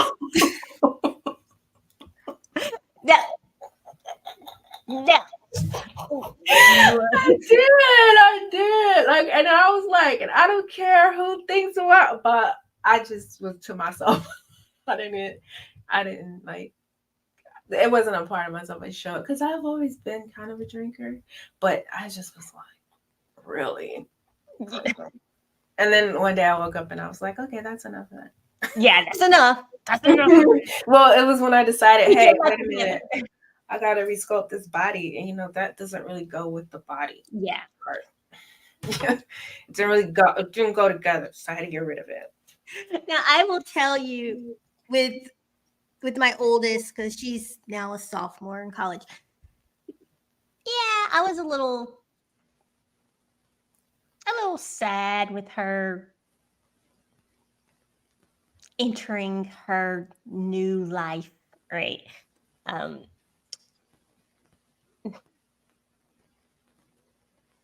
Still, because they were just cracking jokes about me the other week. So we're in a family group chat. And I'm like, really? Really, guys? All of the girls. They ganged up on me. They usually gang up on their father, but they ganged up on me. So, like, yeah, when we dropped Jasmine off, mommy kept wanting a hug. And I was like, oh, well, let me help you do this in your room. I'll clean this. Oh, I'll set this up. Oh, are you sure? Do you need money? I can go get you more money. I was like, y'all, like, you just didn't want to leave. A little piece of me didn't. Just a little piece. Just a little piece. But once we got her settled and we went back to San Diego, all right, cool. I was fine. I was just like, call or text once a week. Like, let me know that you're good. Okay. I was fine. First semester, second semester, now second year. I'm like, okay, whatever. Still just check in. This second one, I will admit this one it's hitting a little harder. It's hitting a little harder. And I don't know if it's because we are here in Bahrain and she's going back to the States.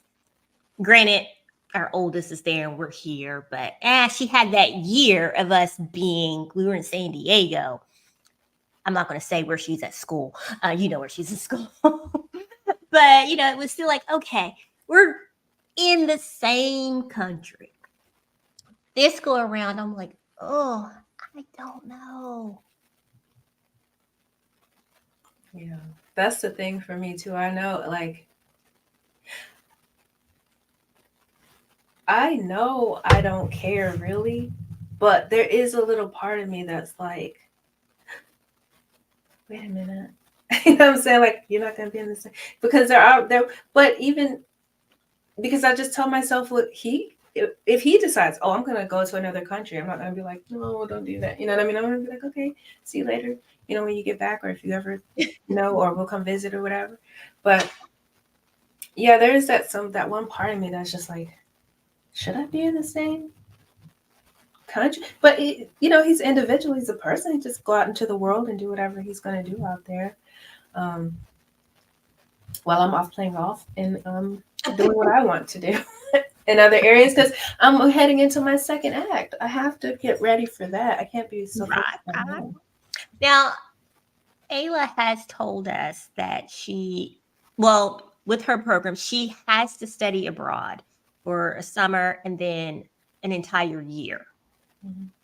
So, that we're already prepared for that. Yeah. And she wants to live abroad. Once she graduates, she wants to actually come back to the Middle East. And really? Yeah. Wow. So I'm like, all right, girlfriend. But in my mind, I have time to prepare for that. So she ended up liking it there. She does. Oh, and I told her, and this was how I feel with any of my kids, I don't want to hinder you from fulfilling your dream. Don't say, we don't Your microphone got muffled. Your microphone got muffled. It got muffled? Yeah, for a second. Oh, is that better? Yeah. Okay. So what? What's we have the same microphone. Mine's blue though. Yeah. Mine's blue. But anyways, you don't want to hinder them from what? I don't want to hinder them from fulfilling their dreams. Right. Yeah. Me too. You do what you want to do. At the end of the day, yes, I'm here for you. I do want to know. You don't need my permission, but I do want to know when you're leaving. So our oldest, she went away for spring break. She went out of town for spring break, which was funny because she called me and was like, hey, we made it. I was like, you made it where? And she's like, didn't I tell you? I was no. And she's like, I did tell you. I'm like, well, if you did, I don't remember. See, I had a boy. I do not think he's going to be checking in with me or us. I think he's just going to be texting me from places like, "Oh, what do you mean? I was at such and such. I was at such." Like, when? Because I don't know. I think it's just a little different, maybe. I'm not sure. But probably that's why I didn't have girls, because I would be the exact same way. And you probably can't do that. And me and Carlos would be like arguing because I'm like, she's a person. Who cares if you guys are different bodies? I'm like, you go, you live your life, but just let me know. Just let me know if you're going out of town. Again, you don't need my permission. I just need to know that you're going out of town. And that's even now. If I'm traveling, I let my mom know, hey, we're traveling X, Y, and Z. Just so I never let nobody know nothing. I'm just moving around the world. oh But no. if they happen to catch me before I go somewhere, I'll tell them. But I don't just call people to notify anyway. But I don't have parents. So. Well, I have a dad, but not like that. He's not like I'm that. like, Mom, we're going, blah blah blah, or to my mother-in-law, we're gonna be going, blah blah blah. Now, if the entire family isn't traveling, then no, they don't know. Like my husband knows if I'm going out of town. Okay, he knows. And your But mom, you would tell your mom. yeah, but like, and because I know, like when I was younger and I left to go off to college, there were people who were like, "Oh, I can't believe you're leaving, and you're gonna leave your mom here." I was like, "What?" Yeah. My mom is fine. She's healthy. She is fine. I will come home to visit, but I'm not gonna not fulfill my dreams. I follow my dreams for what? And that's even like with the military, right? Moving every couple of years, even coming here to the Middle East. I'm like, yeah, let's do it. Let's go. Yeah. Because we can choose, even if we were not military, right? I would want to travel. We can choose to just live and know nothing beyond our little town. Yeah. Or get out and explore the world. So, and I want that with our kids. So, if they came home and told me, "Oh, I want to go to Timbuktu." Okay. When are you planning on going? How you getting there? You have money to pay for this? Yeah. I used to be like that until I did lose my dreams along the way, because it's just a lot of following the service member. And for me, it was. But I never really liked the role of a housewife anyways. I was never good at it. I was always better at like having a job. And then when just all that moving kind of hindered me from doing that. So that was more like my dream, was like have a career, have a job. And I think one day I did wake up and I was like, why did I do this? Why did I follow this person all around? Like, this is crazy. And, because they had messed our orders up leaving Italy. And I ended up coming back to Michigan the first time. And when I came back, I thought, why didn't I ever do this before? Because it's just not always one person. To me, I like traveling, but living somewhere, especially the way we lived, like out in public in Italy, there was no like, there were, but we didn't live in we had a neighbor who was American, but all of our neighbors were basically all Italian. And then we had one neighbor in the back, and we became good friends, but because we were so close to each other. In Japan, it was different because we lived on the base, which was kind of like, but I don't know. I just look back because hindsight is 2020. So I look back and I was like, man, I could have been so much further ahead in my own life. Now, see, early on, because I met my husband in college, so I was very career focused. And I was like, and it didn't dawn on me until our wedding day at the altar that he was going to the Navy. I was like, oh. Now, we did not have a military wedding, but for whatever reason, standing there, March 30th will be 22 years, Oh, standing at the congratulations. altar. Thank you.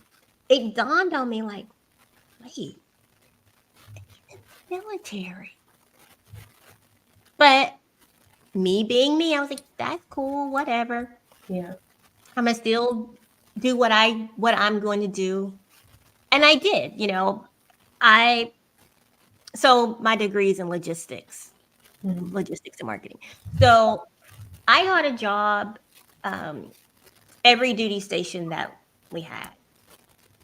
And I was climbing that corporate ladder. I was like, yeah. Now, every move I would maybe bump down a little, but within 6 months, I would surpass where I was before. Okay, fine, whatever.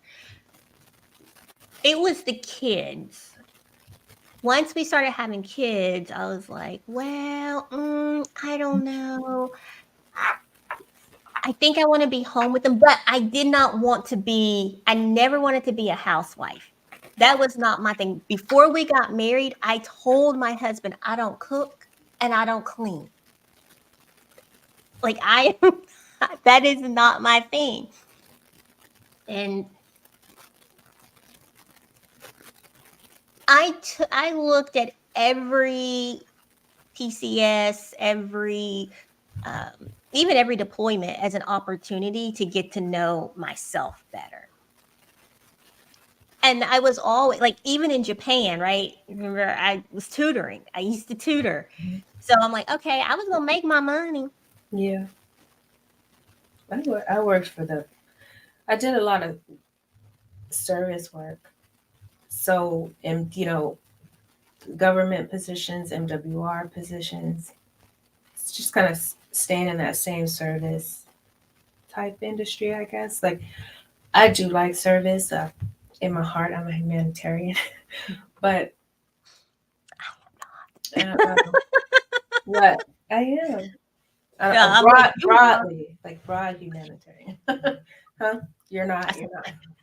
I I enjoy that stuff, but it's just like in helping people, So I had a lot of those jobs, and I think I just poured myself into like others more than I did. I never thought about it. I never thought about, oh, am I paying myself enough attention? Am I taking care of myself? Until I ended up with anxiety.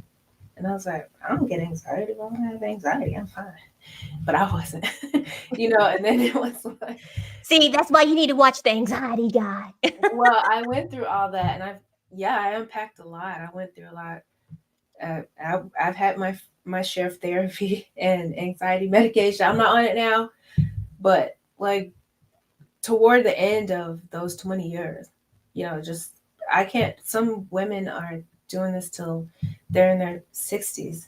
I can't even imagine. I'm like, wow, that's a lot of service,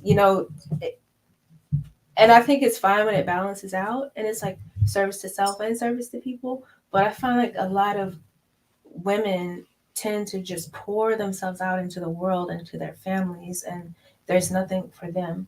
And that part is hard. It was hard for me to think that I was doing that to myself too. To think, I wasn't paying myself any attention either. Now, I will say this. I have always been one to pour into others, like Mamas and Coffee. When I started Mamas and Coffee, which Mamas and Coffee used to be a mom's blog. It was a mom's blog and preschool to teen. They were separate. Then I joined them. So I love pouring into others. Like that fuels me. That fuels my soul. But don't get it twisted. I pour into myself first. And I'm actually going to do a segment. We're going to do it here at Conversations. We're going to do it as one of the events because for those watching, each of the conversation starters host their own event, right? So in person, we have DC and Texas in person, but virtually each conversation starter will take a month and they will lead the conversation. So for mine, I'm going to talk about stop pouring from your cup. I don't pour from my cup. You get the overflow. I pour into myself first.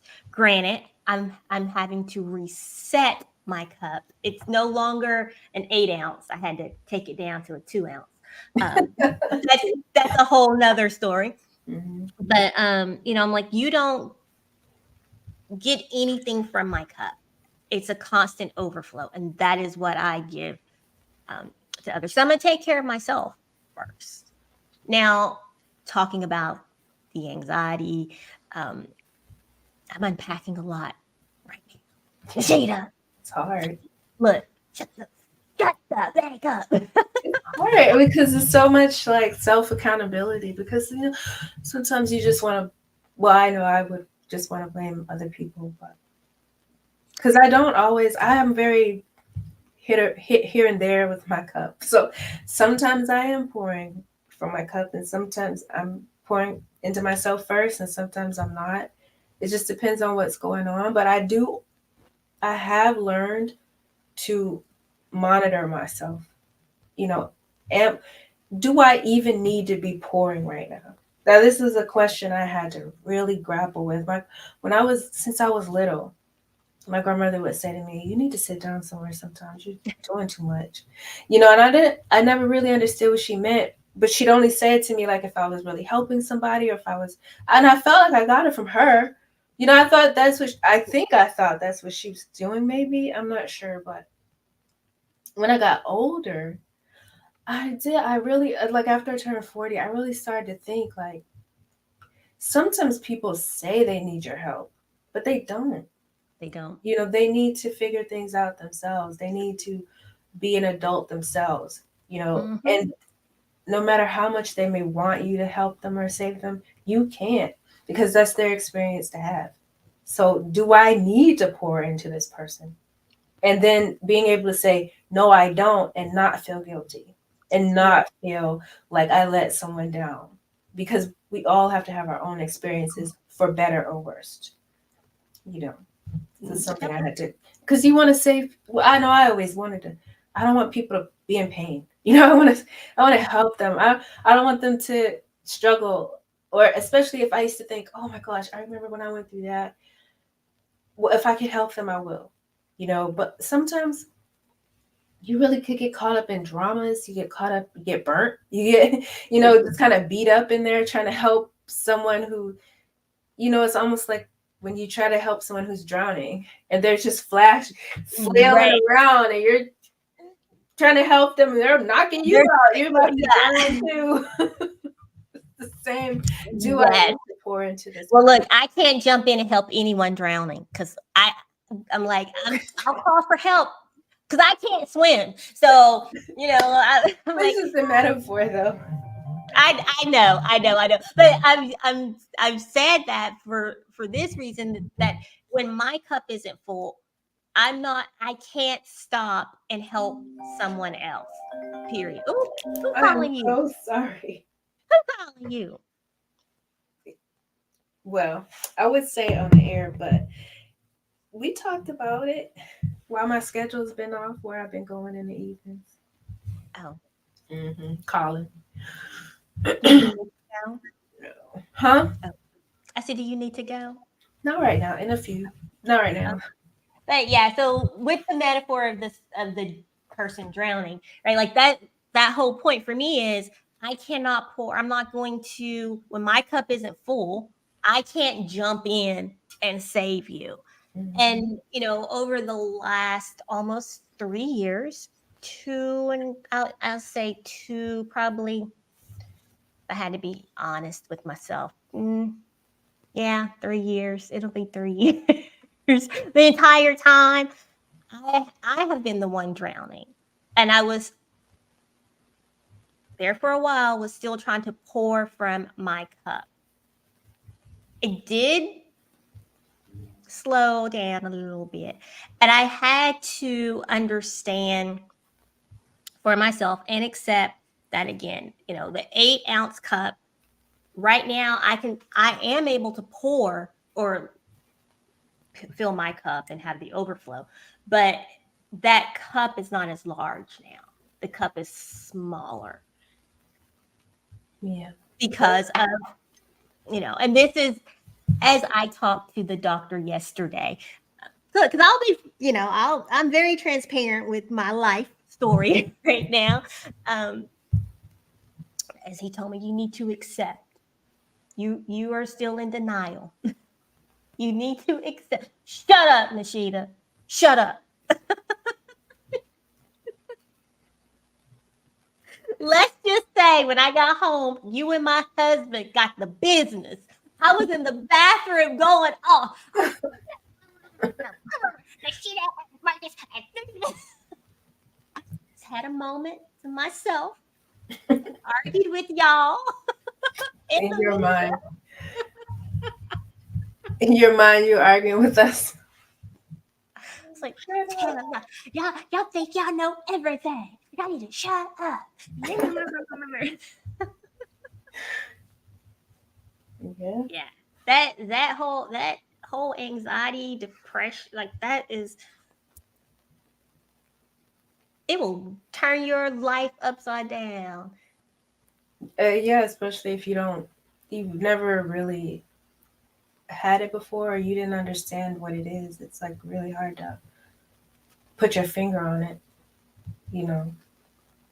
because it's still kind of frowned upon to, being anxious is like normal thing. It's not, but we all look down on it like, oh, you're anxious for no reason, but there's a real reason.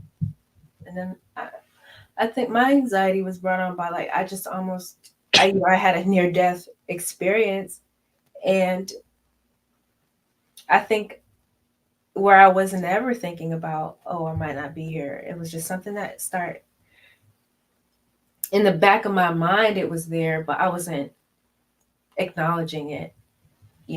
Oh, you might not be here. It was not something, or because I noticed that's what I would be anxious about, was situations that reminded me of what happened, or not that it wasn't, it didn't even seem related, just maybe I'm driving and I had a near accident, might set my anxiety, or I'm talking to my husband and he's saying things that are bothering me, might set me off. Like, just,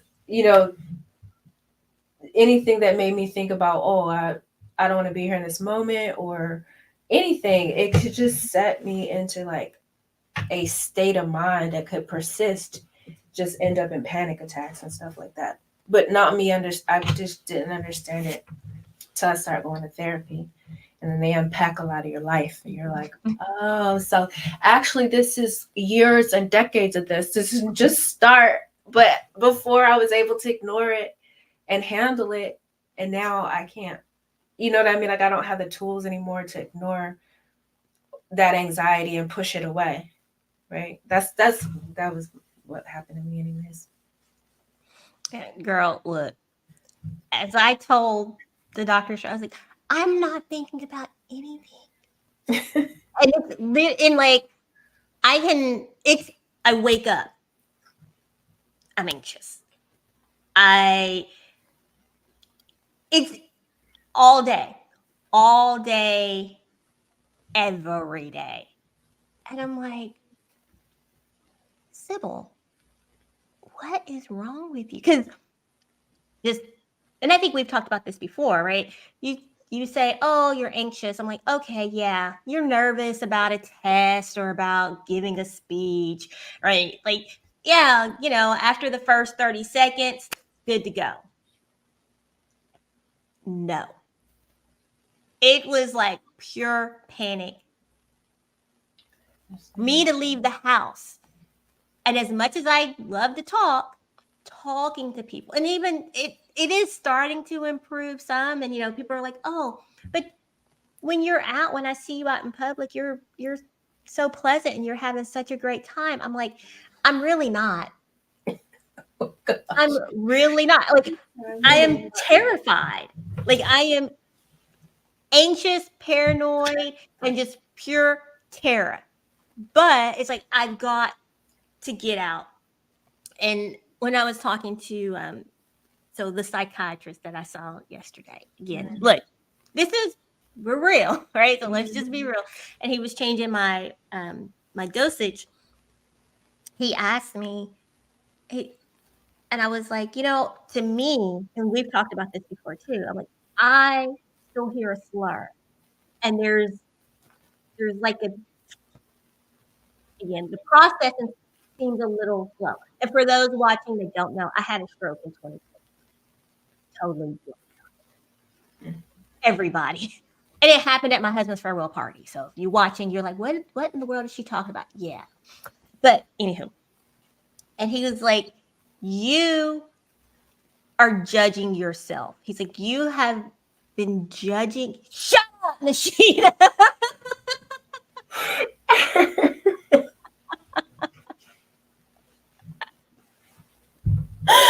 I said this so many years ago. You tell me no, shut up. No, I'm not. Because I really didn't look at it and like, yes, I knew I was judging myself, but not to the point to where it just consumed me. Again, subconsciously, right? Because I'm like, okay, because I know, because I rewatch these videos, I rewatch all my videos, any messages I record, I listen to them. I'm like, okay, Sybil, no, you sound fine. You're making sense. Like, you're good. But I'm like, am I really? And then just certain behaviors, right? Because again, there's certain behaviors that I notice that are different that others don't. But we talked about it. He was like, he's like, we got to work through this. So we're gonna tackle the physical symptoms of your anxiety, which he gave me a scale. It was like 0 to 10. I'm gonna put you on like a 9.5. I'm like, really, dude? It's like, really? Yeah. He's like, yeah. Just being honest. And we were talking about things. He's like, you're having panic attacks. I was like, no, I'm not. He's like, yes. Shut up. It's the time that I passed out in Tennessee. I told you about that when I passed out in Tennessee. Yeah. I was home visiting. He was like, look, you were so anxious. He's like, what do you remember what you were doing, what you were talking about, what you were watching? I was like, no. He's like, yeah. I'm like, okay.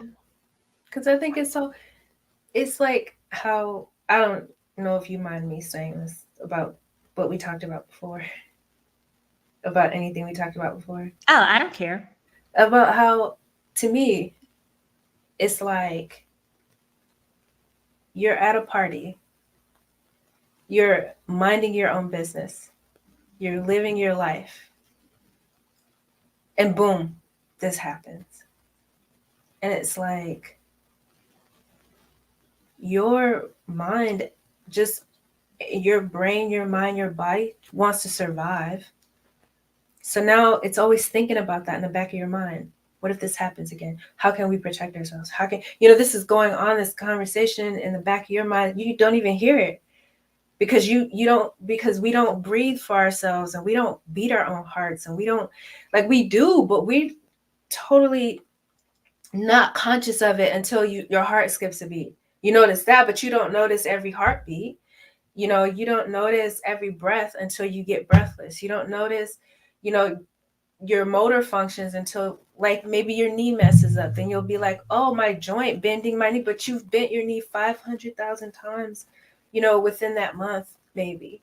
And it's just like all these things we do subconsciously, then all of a sudden it starts working overtime, but you're not conscious of it. And that's the anxiety just builds up because it's constantly running in the background. What's happening? Are we going to be okay? We were just sitting here last time. Why are we sitting here now? We're just doing this last time. We're just doing that now. Should we be on guard? We should be on guard. It's just this dialogue that's going on, and you don't hear it. You think, I'm fine. But yeah. what that they always say, the body keeps the count, the body keeps score, and we don't really realize it. Like all the people who have heart attacks and they never knew, and it's just one day, boom. But there might have been signs, there might not have been, but you don't notice it until it happens. And then after it happens, the anxiety of just life, like I'm living my life, and then there's this little bit where you always think I'm in control of my life, I have everything under control, and all of a sudden you don't. And then it's like, how do I regain the control? How do I, these are things inside of yourself that nobody can ever know you're thinking. They see you and you're smiling, like you said, you're happy, but inside of yourself, they can never know. Other people who went through what you went through, they might know kind of what you're going through, but they're not you. Everybody, responds to things differently. Everybody has different reactions, so that's even hard right there. You know what I'm saying? It's just like, and you can't explain it. It's hard to explain to people because they're like, you're fine, you look great, you look fine, don't worry about it. And you're like, shut up, I'm worried. I'm not worried. I am worried, but I'm not. Like this. Yes. And you're like, or when you just need to, and it's like, no, you know what? All I need to do right now is not slap you. That's what I need to do because I don't want to go to jail. Yeah, it can be so frustrating, right? That people, and then they're not listening to you. You know what I mean? So then you just like, forget it. I won't talk to you about it. It just feels like they're not listening. Sometimes you just want somebody to validate. Yeah, it's okay to be angry. It's okay to be upset. This terrible thing happened to you. You're for no reason. Well, and it's funny that you say that because he did mention about anger yesterday too. He's like, you're angry. And I'm like, no. He's like, no, it's okay. It's okay.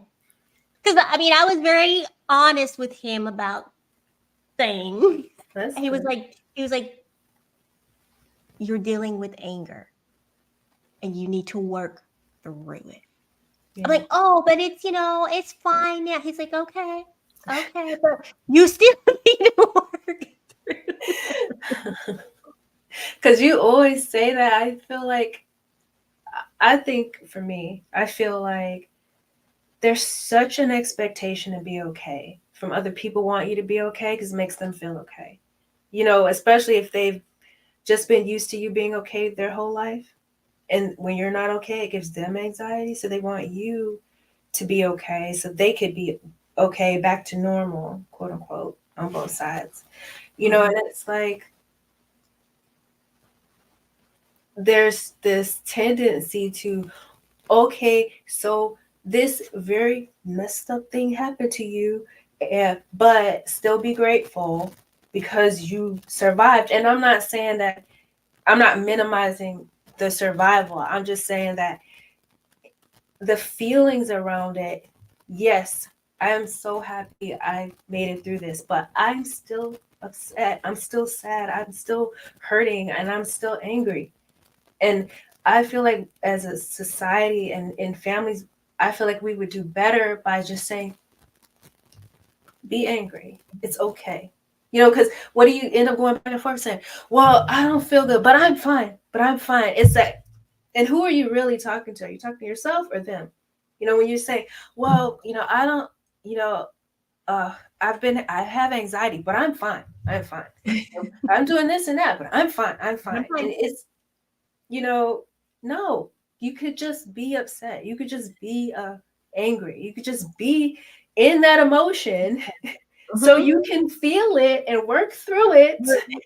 Yes. And not just be fine. Yes. Keep everyone. But, I think this, and I will admit, when it comes to anxiety, right? I don't want to say my understanding. Well, yeah, my understanding of anxiety, because I never really looked deep within what anxiety was, oh, you're just nervous. Like that, the the day-to-day normal anxiety of the nerves because you're about to have a big test or give a speech, but it's like, no. And I really think that a lot of people think that's what they are thinking when they hear anxiety. It would make sense because they would brush it off. Oh, Yeah. you're fine. Yeah.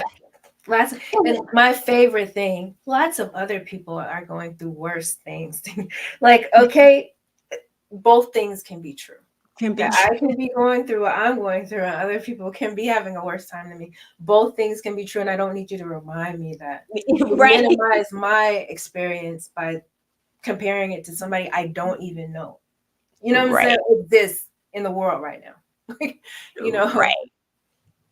Because, with we're talking about anxiety, people are like, oh, I'm so anxious. It's, oh, you're like, oh, I'm anxious about this presentation. Okay. You're thinking, oh, you're nervous about it. But as soon as it's over, you're good. Mm-hmm. Versus chronic anxiety. Yeah. There's a difference. But also, as you said, like people, it's like, oh yeah, but I'm good. And that's even with depression, right? People think, oh, you're just sad. Yeah, you're just sad. Just smile. Just be happy. But okay, you think that if I could do that, I wouldn't do it? Like, are you crazy? But this is probably going a little deeper than what we were. Well, we had no plans of what we were talking about the after talk. But this is good. This is good because this is where real conversation comes in. With suicide and the dancer. What was his name? The black guy, the dancer. Oh, he analyzed himself in the hotel. Him? He was on the Ellen show. Yeah. People like, oh, but he always seemed so happy. He was so happy. And then, but it's one of those things when you step into the world, oh, I'm happy. I'm having a great time. I'm putting on that smile. But you really don't know what's going on behind the scenes. Yeah. And a lot of people don't really want to hear what's really going on with you behind the scenes. That's true. We ask each other, how are you doing? But we don't really want to take, a lot of times that's just a filler sentence. Okay. It comes right after hi. Hi, how are you doing? And not like, how are you doing for real? They really want you to say, I'm good, or I'm fine. They don't want you to sit there and start spitting out all this dark stuff that you've been thinking in your mind, which I try to not to do that. If I say to someone, how are you doing? And then they start talking to me, I try to listen because I feel like, especially if it's a stranger, I do it with my friends too, but I'm just saying, like, sometimes, you're walking down in the store or you're somewhere and someone will say, how are you doing? And you say it back and then they start really talking to you. I feel like in that moment, they must have been asked that question a million times and nobody stopped to actually listen to what they really felt, And we do it to each other too. It's not like I just made that as an example because that's kind of an extreme example of a stranger. No, it's true though, because I remember this has been years ago. We were at preschool, and I would see, you see the same parents every day, and it's like, oh, hey, how are you? It's kind of in passing, blah blah blah. So one morning, I was like, nah, Sybil, you're gonna stop and you're gonna look these moms in their eye and ask them how they're doing. Right. So one mom, I was like, oh, hello, how are you? And I didn't know what to do. She started crying and I'm like, okay,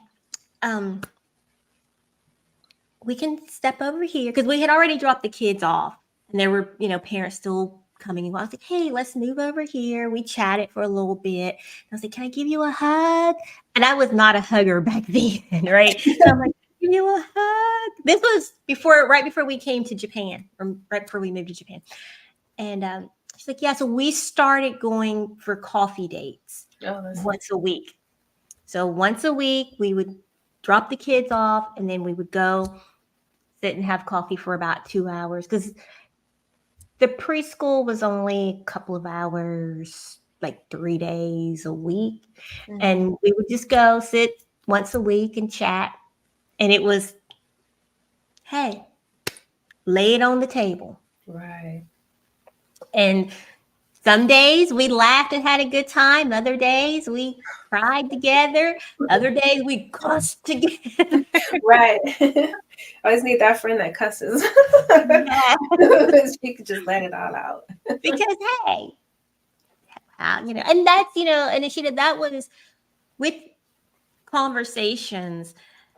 I'll say that is my ultimate purpose, is to have a place where we can come together and have those conversations and really connect and have surface conversations, as well as, hey, let's talk about anxiety. Let's talk about depression. Let's talk about near death. See, because I know your story. I don't know how, I'll let you share how much you want to or not. Ooh, you don't have to do it tonight. Yeah, you don't have to do it right now. I'm just saying. Oh, yeah. I'll answer whatever. I'm not really a closed off person, because I don't really have a lot of, regrets, or I would say sometimes I sound like I have regrets, but I really don't. I just have sometimes I think, oh, I had a missed opportunity. You know what I'm saying? But I'm real open. I don't mind answering any questions, or getting deep in the weeds about things. But, and that is what the overall mission of conversations, and it's male spouse, but it's because we're not male spouses, I think. Because you're all male spouses. Yes. But we talk about life, because at the end of the day, we're not retiring yet, and this was how I entered in this journey. You're like, yes. But from day one, I was like, I am not a male. I am a male spouse if you have to categorize me, but I'm also, if you categorize me, right, I am a Black woman. I'm a girl mom. I am a stroke warrior. I am a military spouse. I am a dog mom. Like, you can put me in all these different categories, but at the end of the day, I'm Sybil with life issues, good, bad, and ugly. So let's talk about it, right? Like, as our show today, we were talking about fashion. Okay. As a military spouse, as a mom, as a woman, wearing clothes. Right. You may have, you may be dealing with anxiety. You might know someone who is struggling with anxiety, or know someone who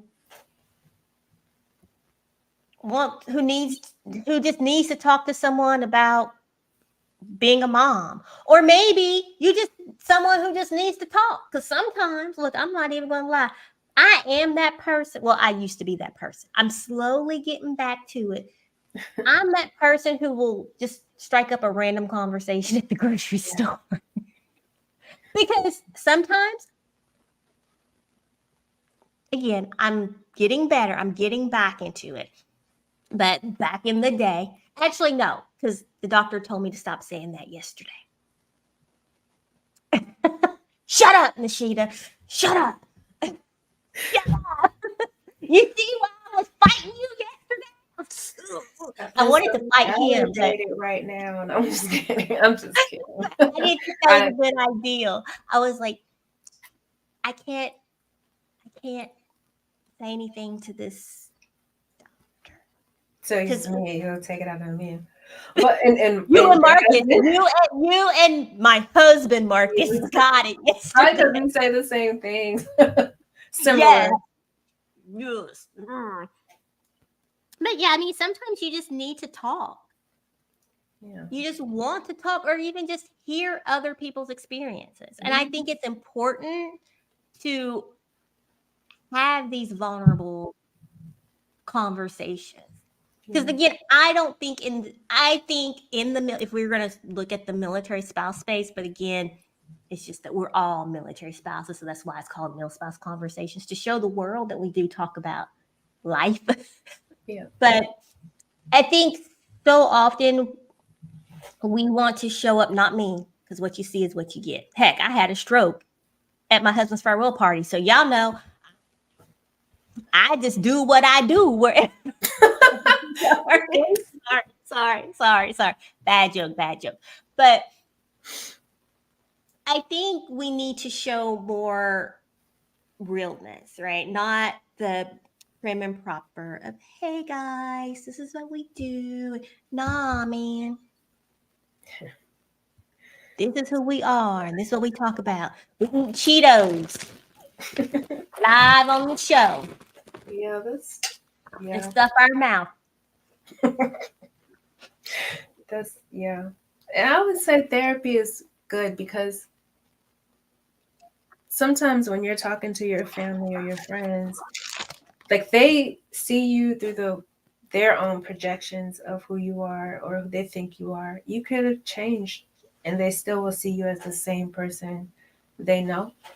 It's hard for them to accept when you change sometimes.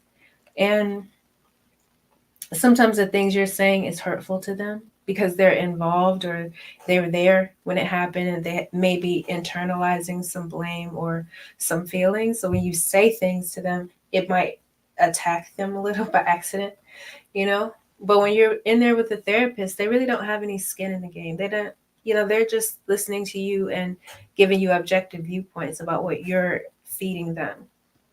You could be open. You could say how you really feel without damaging a relationship or like saying, something that might hurt the person you're talking to, if that makes sense. That's why I like therapy, because it just gives you that little space. Because what you're saying might not even make sense. But therapist is going to be like, so let's unpack that. You know what I'm saying? So when you say that, what do you mean by, and then you have to actually talk through your thought process. Whereas if you say that to someone who cares about you or you have a relationship with, then they might accidentally get offended. And now you're in a back and forth with them. They can't have the objectivity to say, well, what do you mean by that? Because it implicates them, because it's hard to say. I've trained myself to do it, like to listen to other people, even when it's in reference to me, saying things that might implicate me in something that hurt them, and saying, well, what do you mean by that? Well, let's unpack that together, and just being able to say, okay, well, I apologize about that. I thought I did that, or them coming to the conclusion that maybe, you know what, maybe I'm not mad about that, or just coming to the conclusion that sometimes when you're talking to people who are close to you, you can't reach the conclusion because feelings are involved. It just end up in a back and forth with them and more unresolved tension and issues and feelings. Whereas when you go to the therapist, I'll see you next time. Take this worksheet with you. And you could have said some crazy stuff in there, and they're like, yeah, well, I'll see you next time, next session.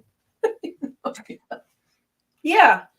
And you can walk off and feel great, not, did I hurt them? Did I offend them? Did I say? We've been bringing it up. Remember when you said this and you're like, oh my God, I was just trying to talk about how I felt in a moment. Right. Like it had nothing to do. It wasn't about you. True, but it was to them. It's actually funny that you say that because I had my intake with my therapist here Sunday. My first actual appointment is the 31st. Mhm. And I'm ready. I'm excited. Yeah. That's great. I'm glad to hear it. It was funny because I said, I'm sorry, I'm talking too much, huh? Because she asked one question, I'm like, blah, blah, blah, blah, blah, blah, blah, blah. Then a tear rolled down, and I was like, I'm sorry. You'd be amazed at all the stuff you can pack inside of yourself that you're just holding in. And then you get in one safe space and you're like, oh, let me tell you this, and and you just, all these emotions are coming out. Yes. Yes. That was me with her last week. And yesterday, when I went to see the psychiatrist, he was funny. Again, I'm just telling all my business, but that's okay. He was like, now, how did you get this prescription? I was like, excuse me? I was like, well, I had the prescription from America.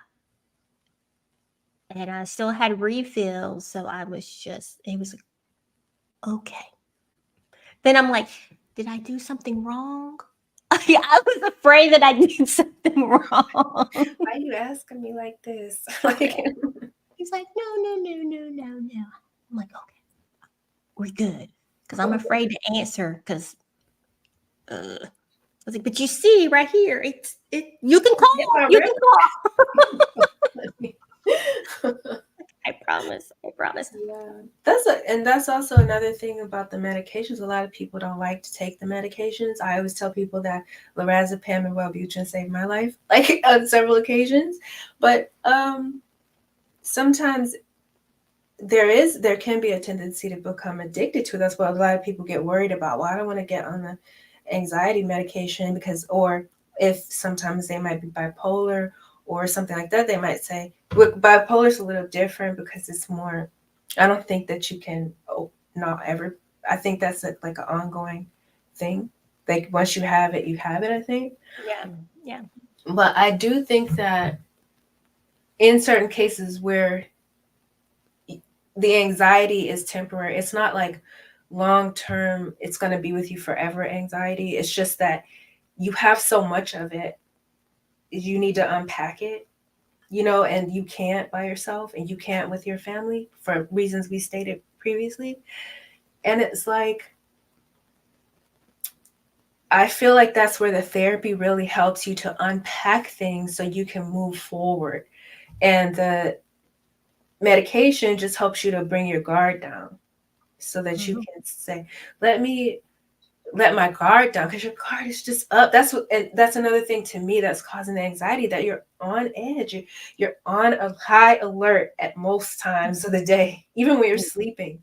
You're most likely on high alert. What's happening? What's going to happen? In the back of your mind. So I feel like the medication kind of allows your subconscious to back down and say, "Oh, I'm safe. Nothing's happening." So then when you could go through the therapy and stuff, you can actually unpack things. Some people don't want to be honest with the therapist. They don't want to actually say, I'm hurting, or I thought these thoughts, because we're like taught not to. We're taught to be okay all the time. And we're taught that that's mean if you think this, and this is, immoral and all that. But sometimes they're just things that are in there. You need to get them out, so that you can say, oh, those are thoughts, those are, I'm still me, but I had those thoughts. Those thoughts are not me. I'm still me. I went through this thing. That thing is not me. I'm still me. And you can move through your feelings so you could get past the event that's constantly replaying. That you are subconsciously trying to guard yourself again. That's what I think. Sometimes we don't recognize, that sometimes we just need help. Yeah, no, because I will tell you with the meds, I fought them. I was like, no, I don't want them. I don't like taking medication, just generally speaking. Yeah. And my doctor in San Diego, he's like, okay, Look, we just need to take the edge off. He's like, we'll take it for a few months. And then when we found out we were moving, he was like, all right, let's help knock the edge off because you're going to be moving. It's a foreign country. He's like, you need to be a little we need to bring it down a little bit. I'm like, no. But, and I did finally agree. But I remember, like, thinking back, I'm actually thinking about this right now as we're talking. And I didn't realize what it was. I didn't realize what was going on, but I was extremely jumpy. And I wasn't thinking, oh, this is anxiety, that it was building, right? Me and my husband would go out for a walk. We're walking down the street, something in the bushes, right? Like, I know you hear a strange noise in the bushes, you're going to jump. But I was never that nervous and paranoid around hearing something in the bush move, right? And I'm like, oh my God. But again, I'm just thinking, okay, that's weird. Or going to the grocery store. I remember being in the grocery store, and this man stepped in front of me. Anger. It just, like, I went from 0 to 10. And I was like, thank God I did control myself. Like, I was able to catch it. But I was like, what is that? Went to the store another time. And the first time I went to the store, we were still in Virginia. This was before we moved to San Diego after my stroke. So like 2 months after my stroke. Went to Cold Stone with my daughter. My husband took us. And he's like, go in with her. Just go in. You don't have to do anything. You don't have to say anything. Just go in with her. Because I was trying to get back into society. Girl, I remember standing in the store. I was petrified. Like, just standing in the store. I was like, please. And I'm like, why are you so nervous in this store? But I did not connect the dots that it was anxiety. I remember. Even when the first time I drove, Yeah. when I finally got the keys back, Right. I remember I was like, okay. And driving, and my foot was shaking. And I was like, so nervous. Like, I was just, oh. And I'm like, okay. Yeah, you get a little nervous every time, when we move somewhere, right? It's a new city, you're driving. Okay. But this was to the extreme. And then I refused to drive. I'm like, why are you so scared? Like, what the heck is going on with you? Even flying here. I love to fly. I love to travel. I remember I was so scared. I was so scared. And I'm like, why are you scared? The grocery store. It has gotten better. It has improved. I will go to the grocery store now. But going to the grocery store here, terrified. But it was the same in San Diego. People are like, oh, well, you were in San Diego driving. No, when I went home, when I went to Tennessee, my little small town, I couldn't do it. I couldn't drive. I'm like, what the heck? Yeah, and you think to yourself, what's wrong with me? But nothing. That's normal.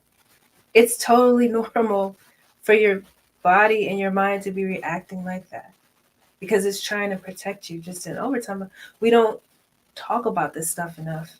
We all just want to be fine, even when we're not. And then when somebody else isn't, we want to shush them. We want them to stop talking about that as quick as possible. But I found that other people, like on YouTube or TikTok, they'll listen to other people all day talking about their issues, their problems. But a lot of times in close relationships, because like we were talking about the interpersonal relationship, they're like, stop talking about that. Just move on because I can't You're making with me you. uncomfortable. That's too close. You're making me uncomfortable. Yes. Like, You're what? making me uncomfortable. Yeah. Or like the whole crying thing, right? Because it's like, because I'm that person, like, okay, you're crying. I don't know what to do. But I am now like, you know what? I know for myself, if I'm crying, I don't want you to do anything. Just let me cry. You don't have to say anything. You don't have to touch me. Just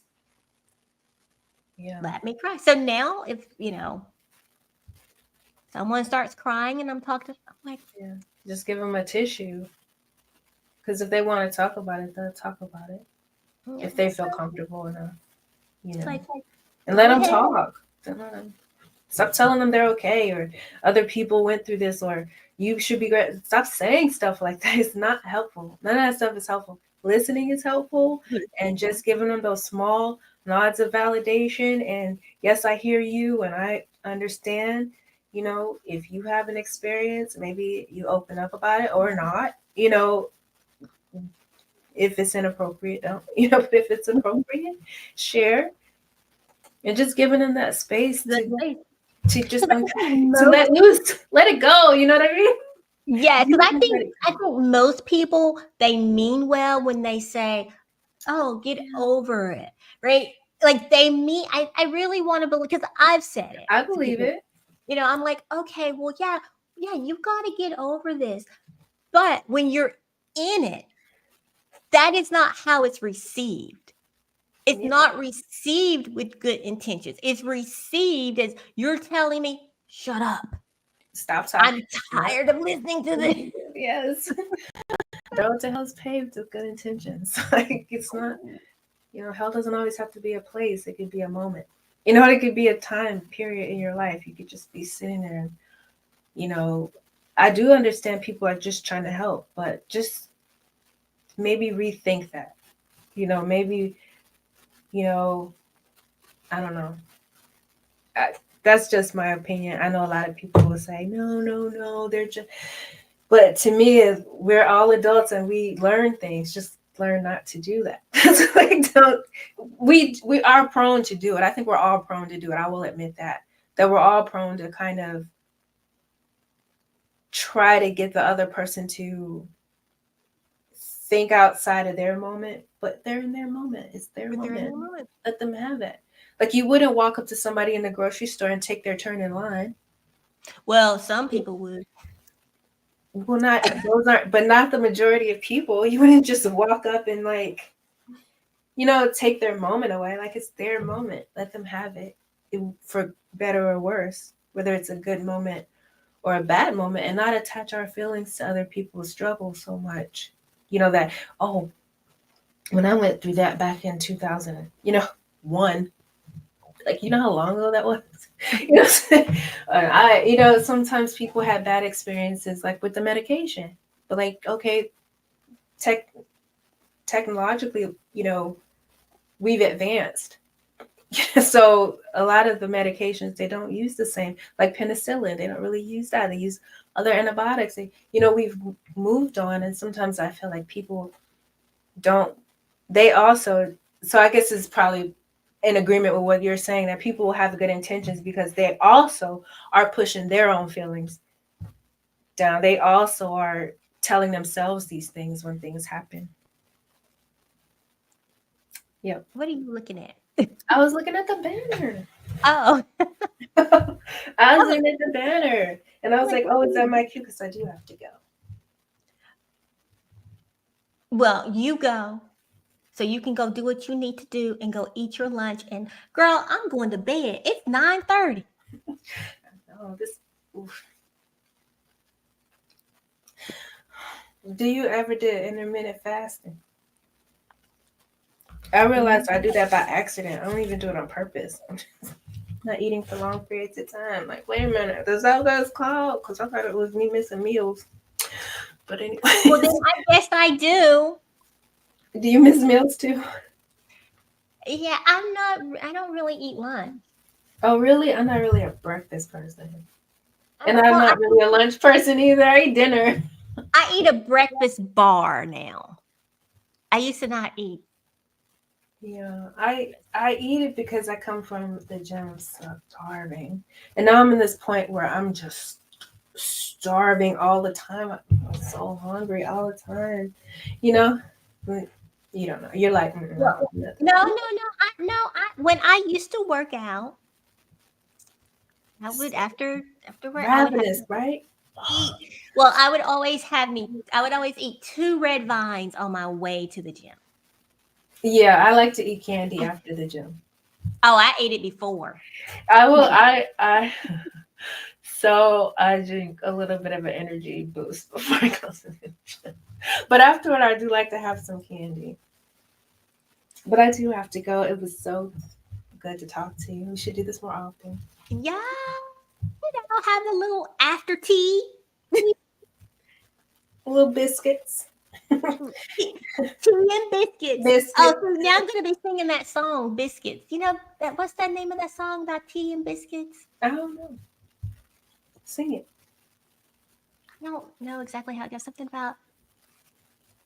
Oh no, it was like in Grab 'em in the Biscuits. That's not the same song. Never mind. That's Digital Underground. Yeah. Right? That's what you're talking about, right? Yeah, but my bad. Hump. I do the hump.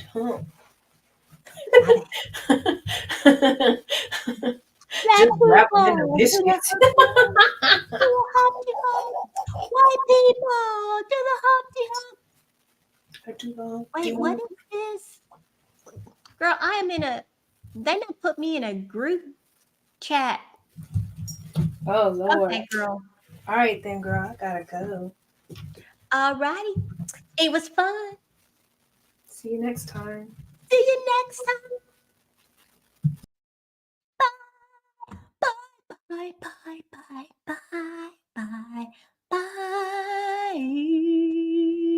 Toodaloo, toodaloo, toodaloo, toodaloo. Thanks for tuning in. Y'all have a lovely, lovely day.